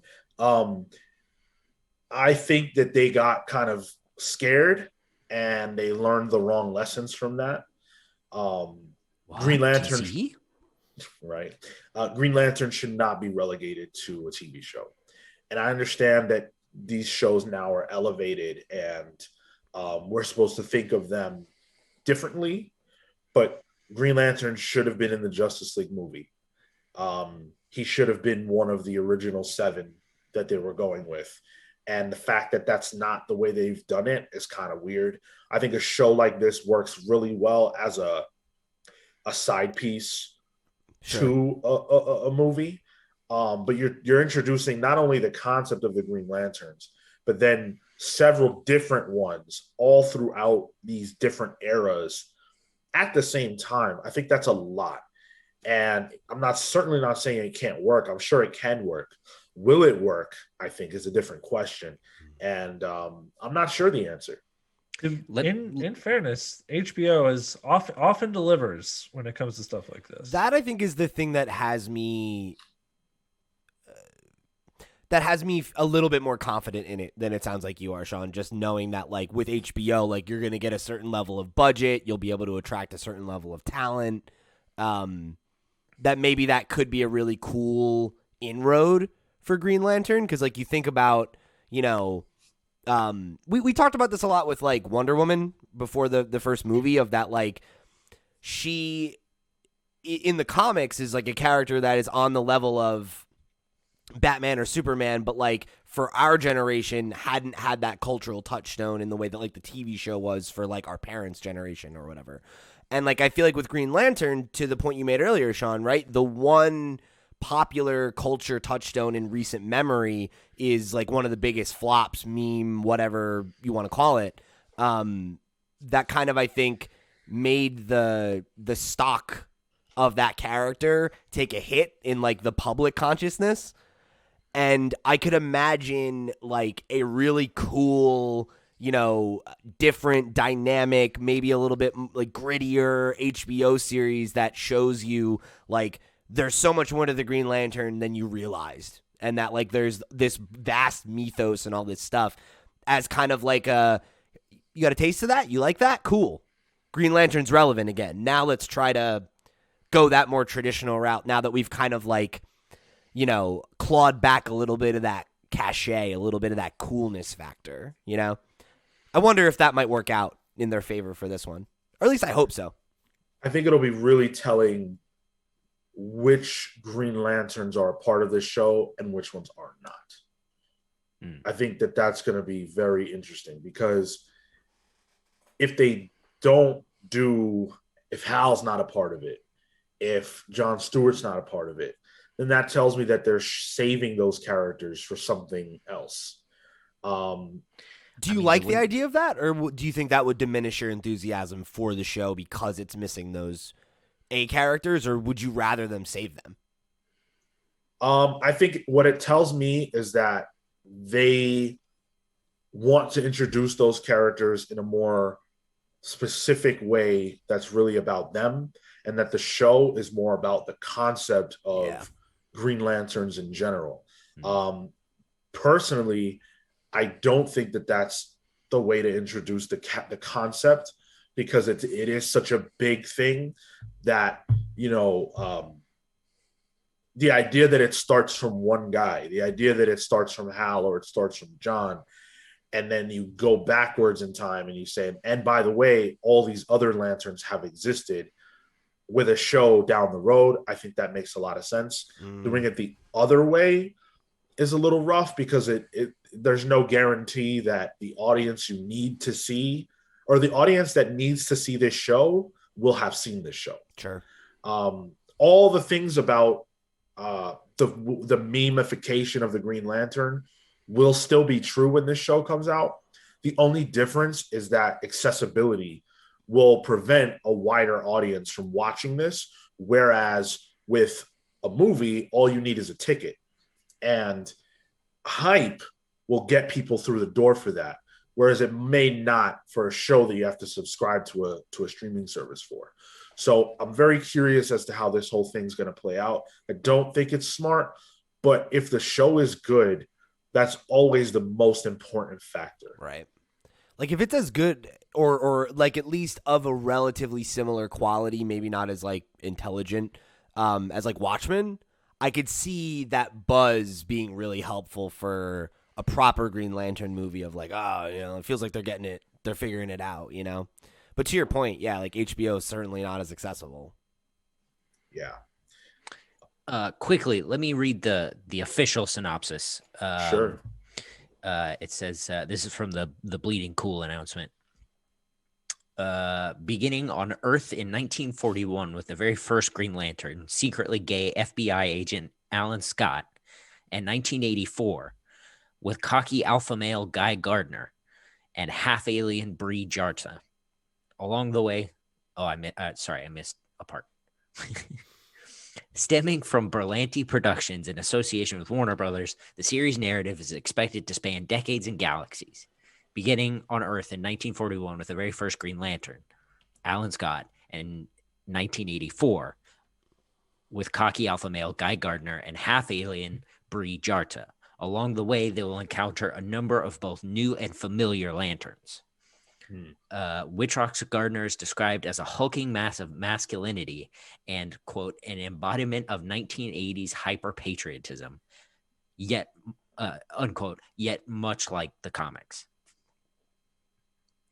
To me, sounds like we are not going to get Jon Stewart or Hal Jordan if we're going to stop to the 80s. Right. Well, and they wouldn't let Snyder use John in even the Snyder cut. Yep.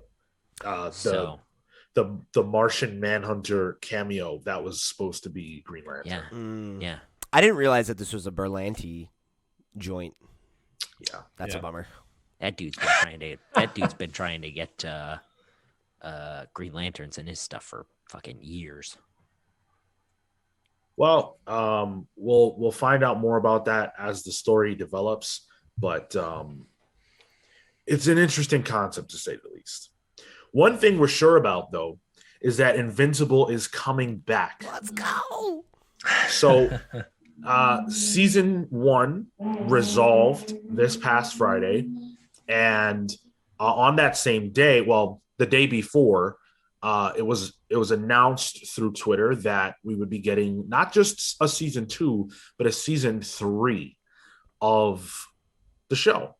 Robert Kirkman said the following: "I'm extremely thankful to Amazon for the support and dedication they put behind Invincible. The comic book is truly a love letter to a genre that Corey, Walker, and I grew up reading and loving, and it's been a gratifying journey to watch our character come to life again through the animated series. We're beyond excited to continue this story for at least 2 more seasons." So this, of course, gives them the space to develop these 2 seasons, presumably alongside each other, because now they know that they will be getting all of this. There are a lot of question marks as far as, will they retain the same hour-long format? Will they, will they improve in certain aspects? Like, will the animation change at all? What are the length of the seasons? Like, is it 8 episodes? Is it right. more? Well, exactly. So there are some question marks there, but Invincible fans can at least rest assured that we will be getting more. Yeah, so I mean, obviously, I'm extremely happy about this. What Sean just called out is, I think, the primary reason I'm hype about it. Like, if it had just been a renewal for a season 2, of course, I would have been happy about that. But the idea that Amazon is happy enough with the performance that that they feel confident enough to order 2 seasons at once, I think speaks to what the viewership has been like, because that's not something they've actually really commented on. They've said it is a success, but not actually how many people are watching it or whatever. But that speaks to the fact that they seem satisfied with it. And that, with a longer order of episodes, there's a much, much better ability to, not have to write a season arc as much, right? And to be able to focus more on a show arc. And of course, we want there to be, a feeling of that progression season to season and everything. But like, one of the things we talked a lot about in our wrap up conversation about season 1 during our episode 8 review, which you can go check out right now. We watched Invincible, was that the compressed number of episodes and that, that tighter kind of storytelling, that pacing was for better and worse, and knowing that they only had 1 season to tell this story and that they needed to, have a strong, vision for what that arc was going to be, because this could be the only chance to sell people on it. Right. I think it makes it easier for me to understand why some of the decisions that I didn't vibe with as much were made, because it seems like they worked a lot for the average viewer. But now that we've kind of gotten people on the hook, there's a cultural conversation about Invincible going on, and people who have an idea of what it is and what to expect from it. I'm excited to see that creative team kind of like take their learnings from season 1, coalesce a little bit, and hopefully, right, move forward through 2 and 3 with a stronger vision and with, the ability, whether it's because, of increased experience and know-how as a team, but also probably a bigger budget, that they can improve on some of the technical stuff that sometimes I think reared its head in season 1. Like, there's definitely room for improvement on the animation side of things. There's definitely room for evaluating the pacing of each episode and how much gets done in it or what have you. And I think with the benefit of hindsight, but also the support of the network and ideally, a lot more space to work with, I think a lot of those things that we kind of dinged it for are things that I could very much see it growing beyond, in the way that a lot of, big network shows, the first season is kind of a proof of concept, and it really finds its feet in the second or the third season, Yeah, you know what? After this news, the creators and showrunners of the show must be feeling pretty invincible. Well played. Cut. So this is anecdotal, but A lot of my friends have spoken to me about this show. And these are people who traditionally watch anime. They love anime and superheroes, but Marvel movies essentially, or DC content. And it seems as though Invincible is scratching the anime itch as well as the superhero itch at the same time. On a medium ground. Yeah, which is pretty cool and something that I didn't anticipate. So I think that the fact that it got renewed for a second season only increases the odds that more people find it and more people engage with it. And at this point, now that we're getting these additional seasons, I really wonder what this means for the potential movie. I think it has a really good shot of actually coming together now. We talked about it when it was announced originally. And, I've kind of expressed my concerns of just, and you guys have all read, the first 35 issues now. Invincible's massive. Like, it is a massive story, right? Like, the story starts when Mark is a teenager, and you really go through, like, his whole life. And that's not something you can really do in a tight movie arc, a 3-movie arc or something like that. Just isn't going to work. And what I think is cool is a couple of weeks ago, Robert Kirkman was actually a guest on my favorite podcast, the Kind of Funny podcast. And, Comics Pals. Yes. And, oh my God, I'd love to get him on. Are you kidding me? And he was talking about how the kind of trajectory he sees for the movie is that, whenever it does come together, it will have to be different in the way that the show was different from the comics. The movie will be different from both the show and the comics. And some things will be familiar and some things will be very unfamiliar. So I genuinely think that unless they are able to commit to, we're going to do this for 6 movies or whatever, something like that, I think they're going to have to reevaluate how the story gets told to really try to boil it down. But I do think now that there is that increased cultural cachet, I'd be surprised if the movie isn't far, far more imminent than it ever could have been before. Sure. Well, write in and let us know your thoughts about Invincible, because I do think it's interesting where people are with it. Like, again, in my life, a lot of people have watched it.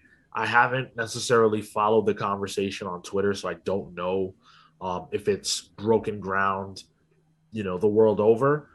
Sure seems that way. Okay, good. Yeah. Well, write in and let us know what you thought about Invincible Season 1. And also, did you read the comic? Or is this your first intro to the story? I'm very curious about those things. So yeah, hit us up at thecomicspals@gmail.com and chat with us a little bit about that. So last up, we're going to talk about the Hellfire Gala. So a few weeks ago, we talked about all of these different costumes that were designed for the Hellfire Gala, which is going to be this massive event, not only in the comics, but for these characters. This is going to be the equivalent of, like, I don't know, the Met Gala, I guess. Yeah, right.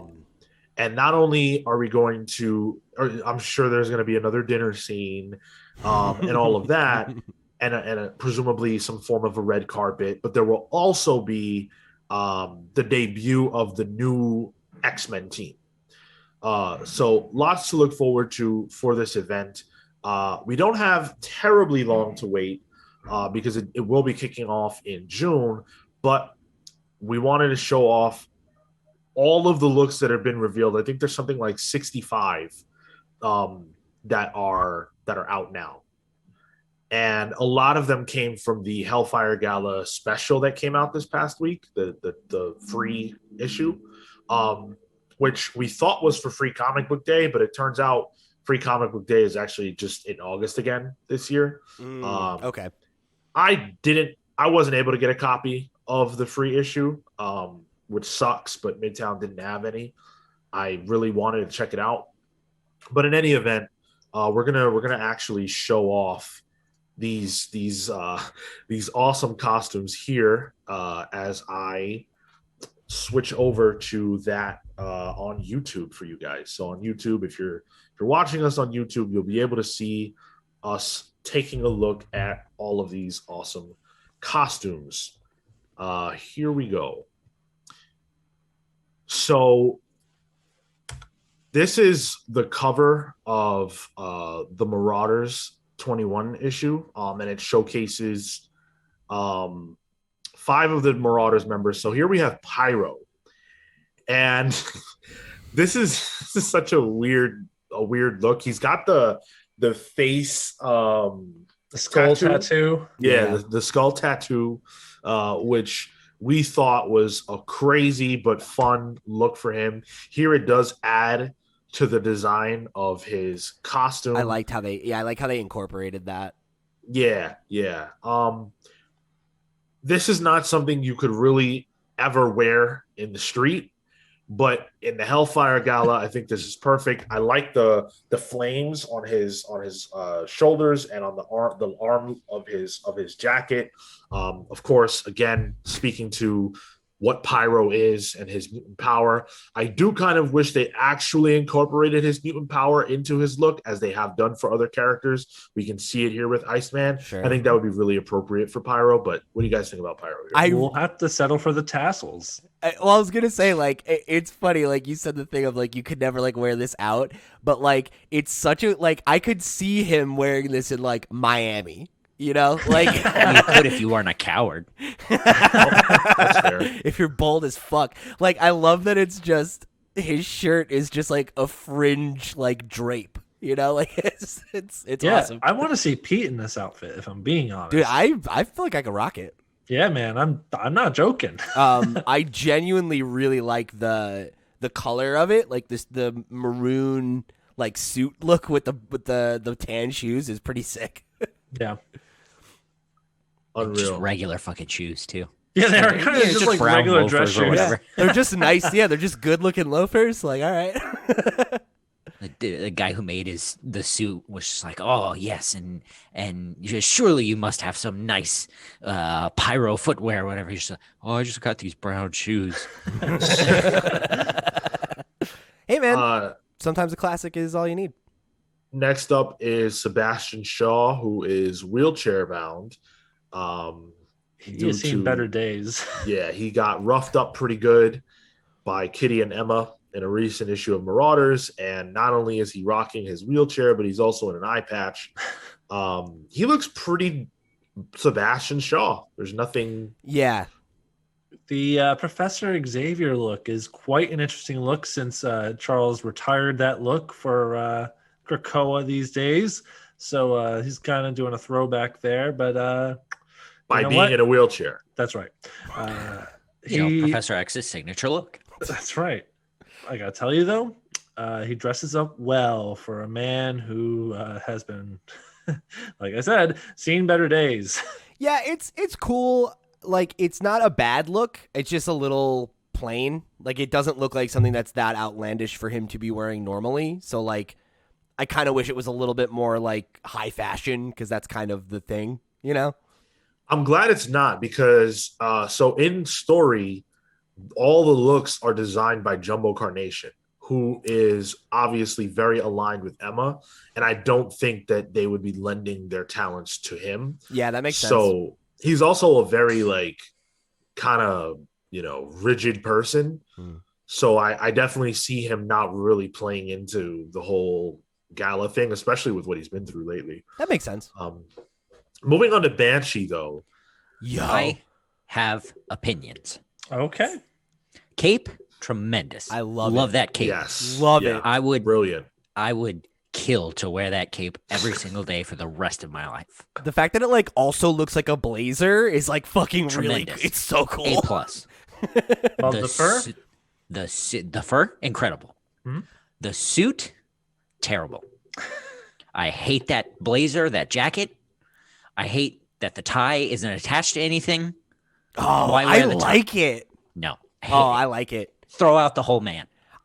I think it having the shorter pant legs kind of brings that together for me. Like it looks like it reminds me of like a linen like summer suit kind of look, but like with a weird vampire cape.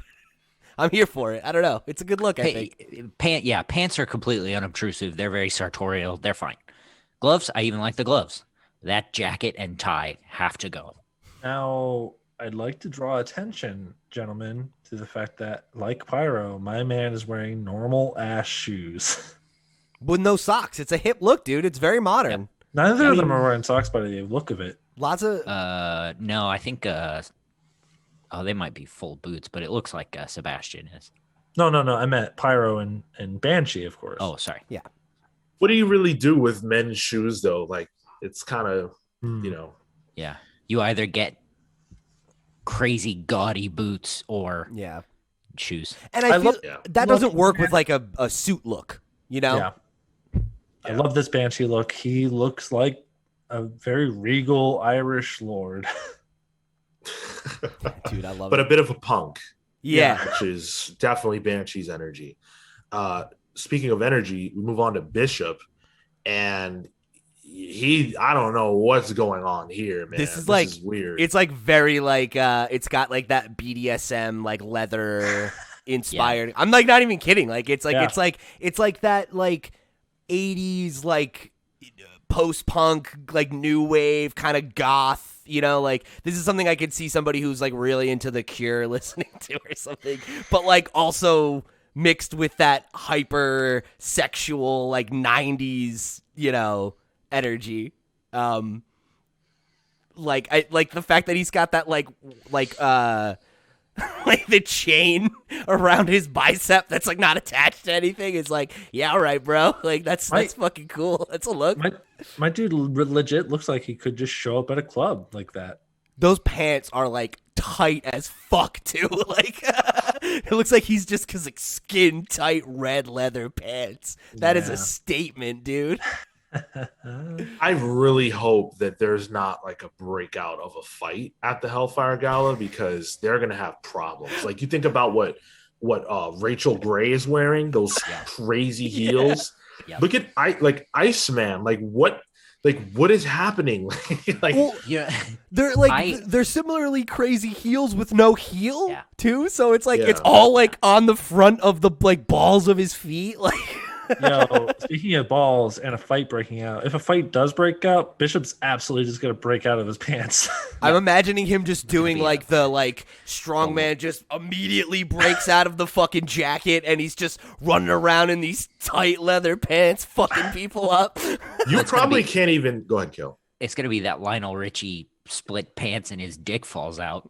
Right, because you probably can't even wear underwear with these. No way. Right? Yeah. Or like free balling. He's just like got a banana hammock going on, you know, like he's like looks like he's like a Spartan, like it's literally just his genitals are covered, and otherwise he's all out. Banana hammock if you're lucky. But you bring up Iceman, you look at him, I feel like, you know, with the way his ice powers works, you could probably get out of that pretty easy, right? Oh yeah, he would just fucking probably fling the like dress whatever that thing is. I don't know. Like it's a breakaway corset. Yeah, like I could see him just, or like the big spikes on his back, just immediately flinging them at somebody, and like they're dead. Yeah, those are definitely those can be used as a weapon for sure. I really like the like bead kind of thing. Like it kind of reminds me of like Black Panther's deal. Like I like that a lot. That's cool. The wings are definitely the coolest part of Bobby's look, though. That shit rocks. Sean, is that Iceman or is that Bret the Hitman Hart with those glasses? Seriously, dude. Yeah, 100%. I wonder if there was a little bit of inspiration there. Maybe, yeah. He does have like that era of wrestler vibe going on for sure. So again, there are like a ton of these.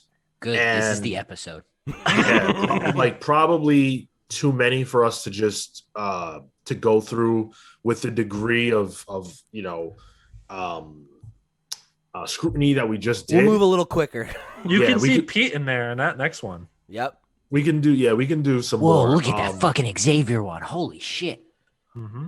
So we'll start with Wolverine, who's just wearing a suit. Bolo tie, baby. I like that And I it's love it. it's a straight up regular suit, but he has the bolo tie and like combat boots. So it's important to point out that they look pretty normal in comparison to everyone else, and the reason is because at the gala event, at the X-Force will be the security, so that's why they look pretty basic. Okay, that makes sense. It's Yeah. also worth pointing out that they are all coordinated. Like they're all wearing bolo They ties. all have the bolo Yeah. tie. I didn't catch that the first time. They're all Yeah. wearing the similar kind of glistening looking suits. Domino looks fucking awesome in that suit. That is a fucking sick look for her. Yeah. Love Beast here too. He looks like kind of looks like Andy Brown if he was wearing a suit in the video game powers. Rip. Sage is a smoke show. I mean, Oh my God. Yeah, dude. The slit dress thing with like the one leg out is such a classic look, but the bolo tie on the like open plunging Come on. neckline is such a Come look. on. That is rad. I love that. And, But- Xavier, my God, Oh my what is God. going on, my man? Professor X looks like he looks like he's ready to go play a set with Daft Punk. My man has fucking drip. into it. I'm into yeah, dude, that is the best. Like just the fucking gold, all the like chains around his neck, like He is stunting right now. He is definitely in the conversation for best dressed, and we will For sure. absolutely have to get into best dressed Yeah. down the road. But yeah, Absolutely. wow. yeah, no, I love that look. I love it. Pete, you look good too, buddy. Honestly, that's not a dissimilar look than how I think I'll look at my wedding. So There you go. drink it in, everybody. That's you and Andy at your wedding. Yes. Who's coming dressed like Professor X? Which one of you? I got you, Marco. baby. It is Marco. All right, Holy shit, it Yeah, is all right. Marco. That's fair. If Marco showed up in an all-white suit with just an insane amount of bling, I would love that. I'm gonna show up looking like Bishop. That's something. So moving forward, we've got Mastermind, Celine, Jamie Madrox, and Sunspot representing X Corp. Madrox looks like a Green Lantern. He looks like a superhero. He does, yeah. Yeah. And Celine looks like a dominatrix, Yeah, she looks like she's gonna literally whip my ass. but also with a Batman cape, which is pretty cool. Yeah. Her look is on point for who Yeah. she is. Mastermind's look is pretty cool. Like it's He's got a like that. conquistador. Yeah, like I don't know. I dig it. Like it's got like a almost like French Victorian. Or Yeah, but like with like a bit of with a bit of a more modern flair. Like it kind of reminds me of that mixed with like the emo era throwback to that style that we had in like the early 2000s. Yeah. And Sunspot is just like, I love even though it may not be like visually that impressive or whatever, I love the looks that incorporate the actual powers Yeah. of the character. His entire look here is just his powers. He looks like he's wearing two towels. Yeah, he does. You know what it reminds me of? It reminds me And of a shoe. It is funny that it's just one shoe. It reminds me of like when you're watching an episode of like DBZ and In two towels. Yes, and the top of Goku's Yeah. gi comes off, but he's still got the pants, and it's kind of like down like a kilt almost. Oh yeah, I see that. Gotta love it. So moving on. This moving is on like to the the- way of X cast. Fucking A come tier. on, Every Dazzler. one of these rules, Kurt fucking Wagner, my man. dude. I'm with Kale. Dazzler is looking right. Look at again the way they used her powers. Look at how I don't even know how to describe that. Like, how do you just like? It's like She's glimmering. it looks like Yeah. her classic jumpsuit, but like there's like a weird mirror effect where it's like black in some spots, and like it's like her powers are just emanating all around her. It's so cool. It reminds me a lot of the thing with Betsy where she had like the butterflies like all floating around her and everything, Yeah. Super cool. Pixie, that I like the dress. It's like a really long dress. You can't see her feet or anything like that, but her wings are really selling this look. Yeah. They've her got hair. the pink in there with the black. I like the hair effect too. I think it's cool that the dress has like lace cutouts around her hips and her shoulders, but like it has long gloves that go up the entirety of her arms. Like it's got like almost like a vampire kind of look to it. Like super cool. Well, and this might be reading into it a little bit, but I wonder if that's got to do with her resurrection. Yeah, that's a good call out. Maybe, yeah. Because I don't traditionally think of Pixie, in black. Yeah. Right. Yeah. I mean, Nightcrawler is just showing off. Oh, right? Like, dude, he looks like a musketeer. Yeah. That's exactly what I was thinking. Yeah, like he's ready to go duel somebody with a rapier. That's his whole thing, man. He loves that shit. He looks great here. His long, like red looking coat. I'm jealous of that coat. Yeah, the coat. And then his fucking jealous of that. Like a bullfighter, he's got the little cape on his shoulder. The one-arm cape. The one-arm cape is an underrated look, I think. Speaking of underrated looks, something I've always loved is that kind of imperial tassels on the shoulders of like an officer or whatever from like the 1800s or whatever. Those always look really cool to me. Yeah. And he's got like a big feather in his cap. Yeah, and like the gloves and the boots have that like curved look to them, like a pirate captain or like a military officer. Like it's a cool look. He's got that smirk on his face. My man knows he looks good. Yeah. Like, how are you going to look that good with an ascot on, is my question. Yeah, seriously. Yeah. The worst accessory, and he rocks it. We've got Mercury and Loa as well. They look cool. They're kind of interesting. But again, we don't have all the time in the world, so we're just gonna shift gears. To the Sword group. Wow. This is Frenzy, Manifold, Korra, WizKid, and Magneto. Magneto looks insane. Are you fucking kidding me, bro? The top hat, and he's got the gold helmet. Oh my god! And his stash, and good god, he looks. Like, look at the detailing on the cuff of his fucking jacket. Like, it's, oh my god, like there's so much gold he has a gold trim on his fucking shoes. Bro, that's how Marco's actually gonna show up to your wedding. You're good. He also has the one-arm cape, it looks like. Love it. It's like wrapped up and down his arm. Magneto and Xavier are showing up in white and gold. You know what that means. What? They're a couple. Catherine, I'll take that fan fiction. Oh, jeez. I really like both Frenzy and Manifold's outfits too. Manifold's got kind of like a streetwear, like cyberpunk kind of look going on, which is sick. Frenzy just looks hot. That's a hot fucking outfit. Like the cuts on the shoulders and the sides and the hips and like the leg plunge, like that shit is cool, man. It's just like, but it also looks like armor. That's neat. Yeah. Korra looks like she grew up in Catholic school and hated it and found a way to kind of transform the outfit. And she became an Amazon. Yeah. Am I wrong in thinking that Manifold is African? Am I thinking of that? Is he? Yeah. I like how that sort of design is on his jacket. Oh yeah, sort of incorporated into that. The pants too, like the like 3-line pattern. Yeah. Guess what? He's not wearing normal ass shoes either. Dude, I want that jacket. I want those shoes. That jacket is so fucking cool. WizKid also looks cool. I love a faux Astro helmet. Oh sure. Yeah, that is neat. I like how even the chair kind of goes with the outfit. I was gonna say, I like how the design is emulated in the chair details as well. We're gonna have a no. Never mind. Okay. Nothing. Alrighty then. Okay. Let's move on to. Oh no, we already did. I think that's all of them, huh? Nope. Oh nope. A ton more. Yeah.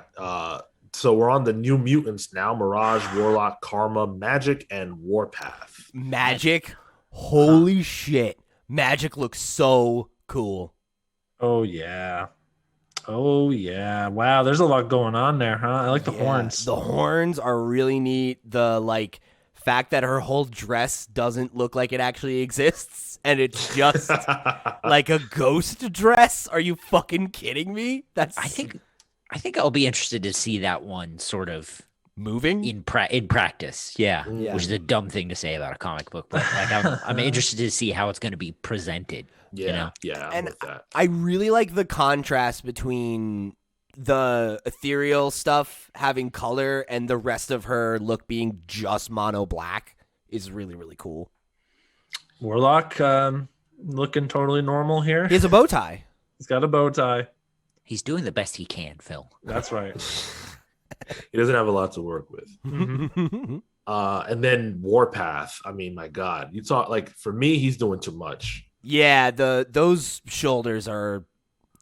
That's like that crosses the line for me. You don't want to be sitting next to him in the audience. It's like, stop poking me with those fucking things. This gala's gonna be crowded. You're gonna try to go get one of those little hot dogs that the waiters have, and that guy's gonna fucking stab you in the shoulders. I feel like the yellow looks out of place on his chest. That's the only place that is in the rest of the design, and it just doesn't look very good. Disagree. Oh, okay. So on to the next group, we've got the Hellions. All right. And they are showing out. Havoc. What Let's the go. fuck, dude? All 5 of them. Look at them. Literally They're all of showing them out. look sick. Yeah. Mystique. Mystique's fucking Come on. fur. The Raven Queen herself. Oh my god. Yeah, that looks Yeah. awesome. Fucking Exodus too. Like you can't even see his arms because they're just completely wrapped up in his cape. Doesn't he always look like that though? Isn't that like his normal look? He's always got the Yeah. giant shoulder pads. It looks very much like Exodus normally looks, but just certain changes that make him look cool. I actually wouldn't mind if this was just how he Yeah. Yeah. rocked normally. He just walks up and is like, "This is just how I look." He's like, Yeah, I that's always look this good. Yeah. Speaking of always looking good, Sinister, man. He just looks like Sinister. Yep. Yep. But like, He's already a fashionista. Yeah, exactly. Yeah, just like more regal. Like it's like he turned it up to 12 instead of 11 this time. Yeah. I think Havoc and Psylocke both look great. I love the like cherry blossom effect going on with Psylocke. Like that's very cool. And I Yeah. like Those are Havoc's good, too. headwear moving down to his body. So good. that was man. a good touch. Absolutely. So I read an interview where it was more of a description for Mystique. I think it came from the Hellfire Gala issue that I read. And I believe it was written from the perspective of Jumbo Carnation. It was basically just saying that you don't know what part of this costume is her costume and what part of it is her, her power, like That's her cool. transforming to look like this. So it was just saying like, don't touch her. Don't get too friendly touching her costume because you might actually be touching her. Oh, okay. Yeah.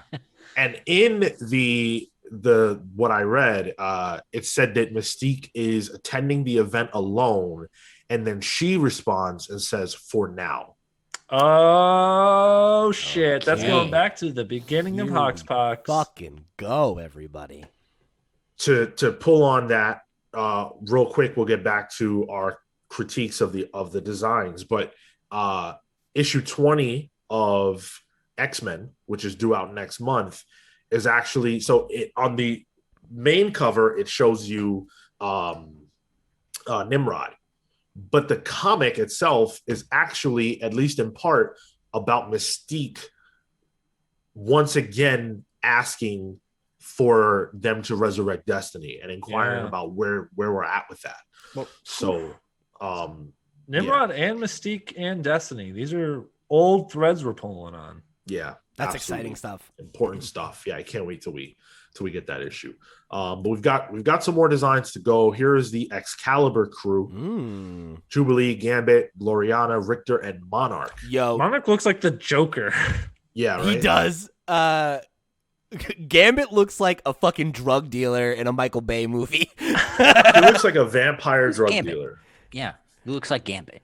Like, Yeah, no, the vampire drug dealer that's a perfect, because like I'm just imagining him walking out onto a fucking balcony like that, and it's like, oh yeah, this is what I sleep in, motherfucker.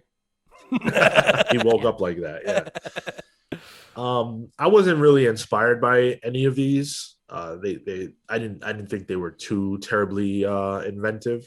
Richter looks like a different superhero. Like He looks like Ragman. He looks like Riddler. The Spectre. It does look like Riddler. Yeah, or like Riddler, if like Riddler had a son that became Robin. Like, you know what I mean? Like... Damian Wayne as the Riddler. Love it. So moving forward, we've got the X Factor crew: Polaris, North Star, Aurora, Doc, and Prodigy, iBoy, and Kyle. Yo, iBoy though. iBoy. iBoy though, that's like a fucking loincloth. I love it. That's crazy. Look at all I know those we fucking circled eyes. back, but this is actually how Marco's going to dress up to your wedding. You know, I think he'd pull it off. I think he might go as Prodigy. Yeah. Yeah. I buy that. The wings are cool. Yeah, I like the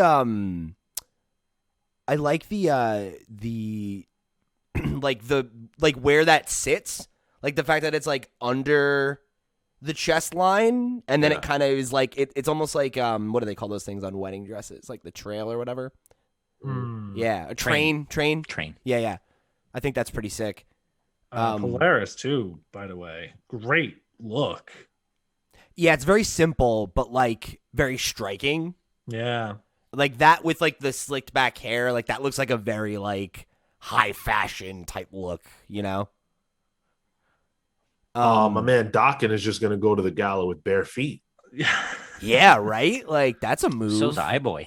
Yeah. Have you guys seen some of the shoes these people are going to wear? Like, you're going to absolutely get stepped on.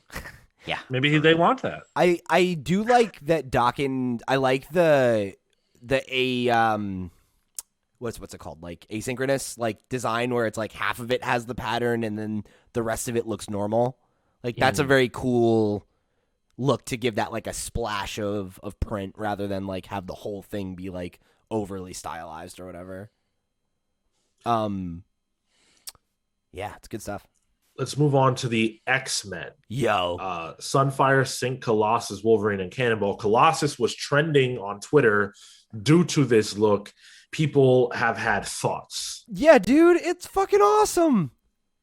I think that looks so fucking sick. He looks like a fucking Baron. Cover me in metal, daddy. The hair and beard combo, like, kind of remind me of Drake. Stop. Huh. Yeah. I don't feel like I ever remember seeing Colossus with a beard, but like he should. Like that looks dope.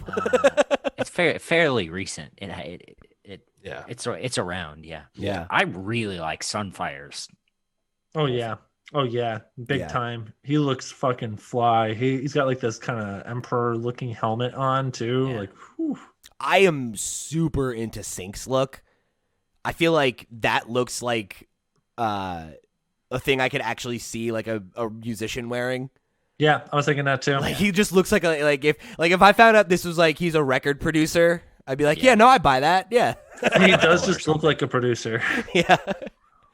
The fucking Go ahead. Cannonball looks like a character from another thing. Like he looks like Final Fantasy character. He could be in Final Fantasy. Totally, like the very like steampunk with the goggles and the it's kind of like Victorian looking, but a little bit more, I don't know, military as well. I think his look is my favorite overall so far. I like that one a lot too. I like that it's very simple in the color scheme, like the gray and yellow. Is like a very good look. Mm-hmm. I think Laura looks great too. I really like the like design on the halter top thing, and that it's like half skirt, half like long thing. That's kind of cool. I've never seen that before, but that's unique to say the least. I like that she's wearing thigh high boots. That's great. Yeah, love that. Love that for her. So wild. And that's all. That's it. Oh, did it. Yeah, that's it. We got through it. We did them all. It's amazing. It's amazing how many, like, the effort that they put into all these different designs. I love it. I can't think at the moment of any characters who we haven't seen their look.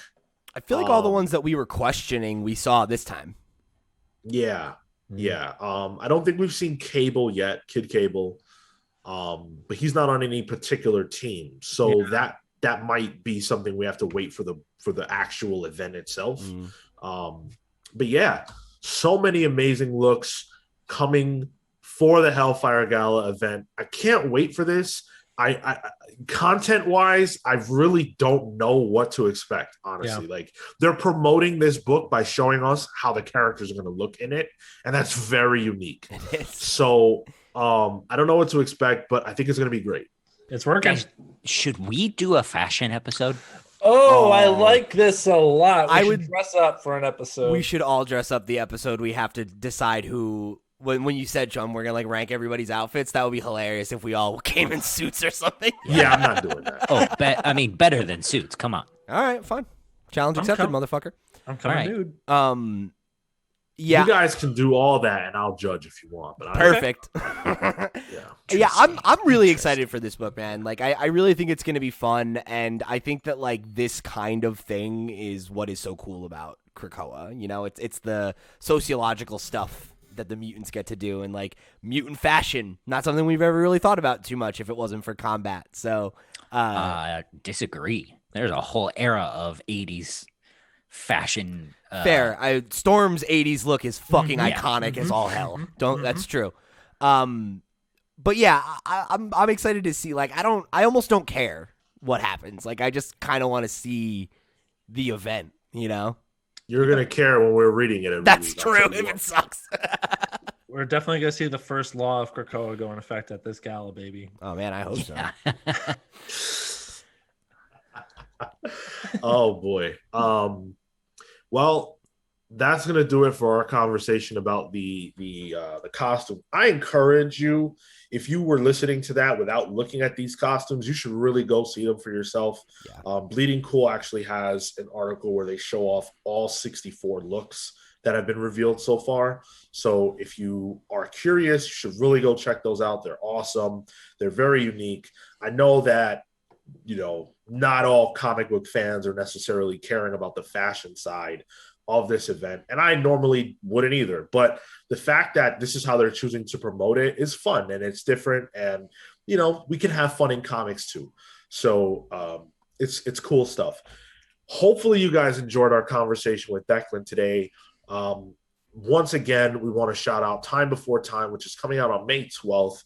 Definitely go show support for that book. Give it the old Comics Pals bump.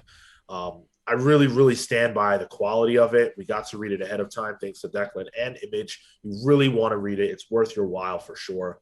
And write in and let us know your thoughts about anything that we talked about in this episode. You can get us on social at The Comics Pals. Write to us at thecomicspals@gmail.com. While you're thinking about us, leave us a rating or a review wherever it is that you're listening to this. Follow us on all podcast hosting platforms that you use. If you're listening on YouTube, hit that subscribe button, like the video, share it with your friends. All that stuff is free to do, and it helps us out a lot more than it costs you. Join our Discord server where you can come hang out with us and everybody else who's a part of our server, all the other pals. That is also free, keep in mind. All you need is the app, and that's totally free. We're always having great conversations over there. But I do have to caution you. You don't want to go to the Weeb channel. Nope. It's weird. It's the Badlands. Every time you say nothing happened this week. Well, they're trying to get Sean to read more manga. That's what's happening. All I know is that there was a link shared that I was supposed to click on, and it really seemed like a trap. So I didn't do it.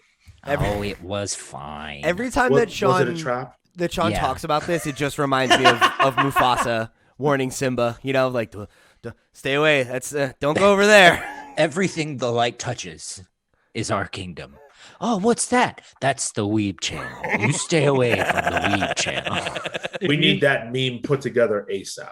That's Marco's Marco. kingdom, and any kingdom that Marco runs, you run away from.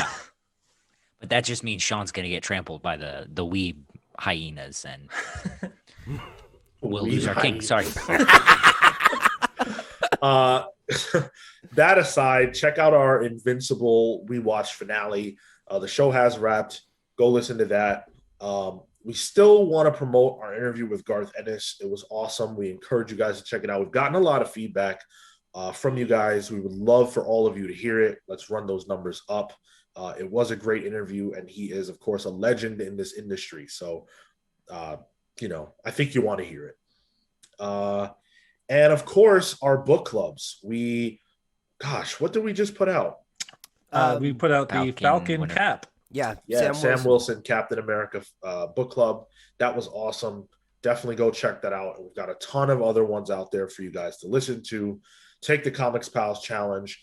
Go see our list of book clubs. If you can't find anything you like, write in, tell us that, and we will put that at the front of our laundry list of book clubs to do. Listener requested book clubs, that is. Let's get into the plugs. Pete. Thank you guys for joining us here in another episode of Comics Pals. If you want to connect with me, I'm @loud_Pete on Twitter and Instagram. Come chat with me about what you thought about season 1 of Invincible. I'd love to talk with you about it. Or the Discord, whatever. If you want to get some more content from me, you can check out the Potscast, which I host every Monday over on lootpots.com. And you can go check out my band, Long Friend, Time Friends, debut album, If Me Dies, Me Dies. We are actually doing our album release show this upcoming Friday over on the Harvey's House Twitch channel. So if you want to check that out, I'll be promoting it on my Twitter and everything. Come hang out. I'm super excited to finally get to play these songs in front of people. So if you want to come hear the record for the first time, or if you liked it and want to come show your support, come check it out. It'll be a good time, I think. It's a good record. Thanks, buddy. Kill. Tell us how bad you want a high fashion Comics Pals episode, because now I really want to do it. You can find me. Tell me about it at Toto in Tow. That's TOTOINTOW. You can find my work at killward.com, CALEWARD.com. Where? Well, you're not going to find fashion unless you want it. Okay. Phil. You can follow me at Cyborg Bebop on Twitter and Instagram. I'm notoriously slow at watching television shows, but after 3 months, I finished all 26 episodes of Neon Genesis Evangelion. I have thoughts, and it's been racking my brain for the last week especially. So if you want to talk to me about that, please shoot me. You watched the movies yet? Not yet. I will. Everything takes me a long time. Yeah. As for me, you can find me on Twitter and Instagram only at Sean Soapbox. Hit me up to talk about what you're loving in comics. I could use some recommendations for new stuff. So if there's anything that you're into that you want me to check out that's not a manga, hit me up. And with that, we're the Comics Pals signing off. Take care, guys. See you next week. But see, it's an X book, so looks with an X.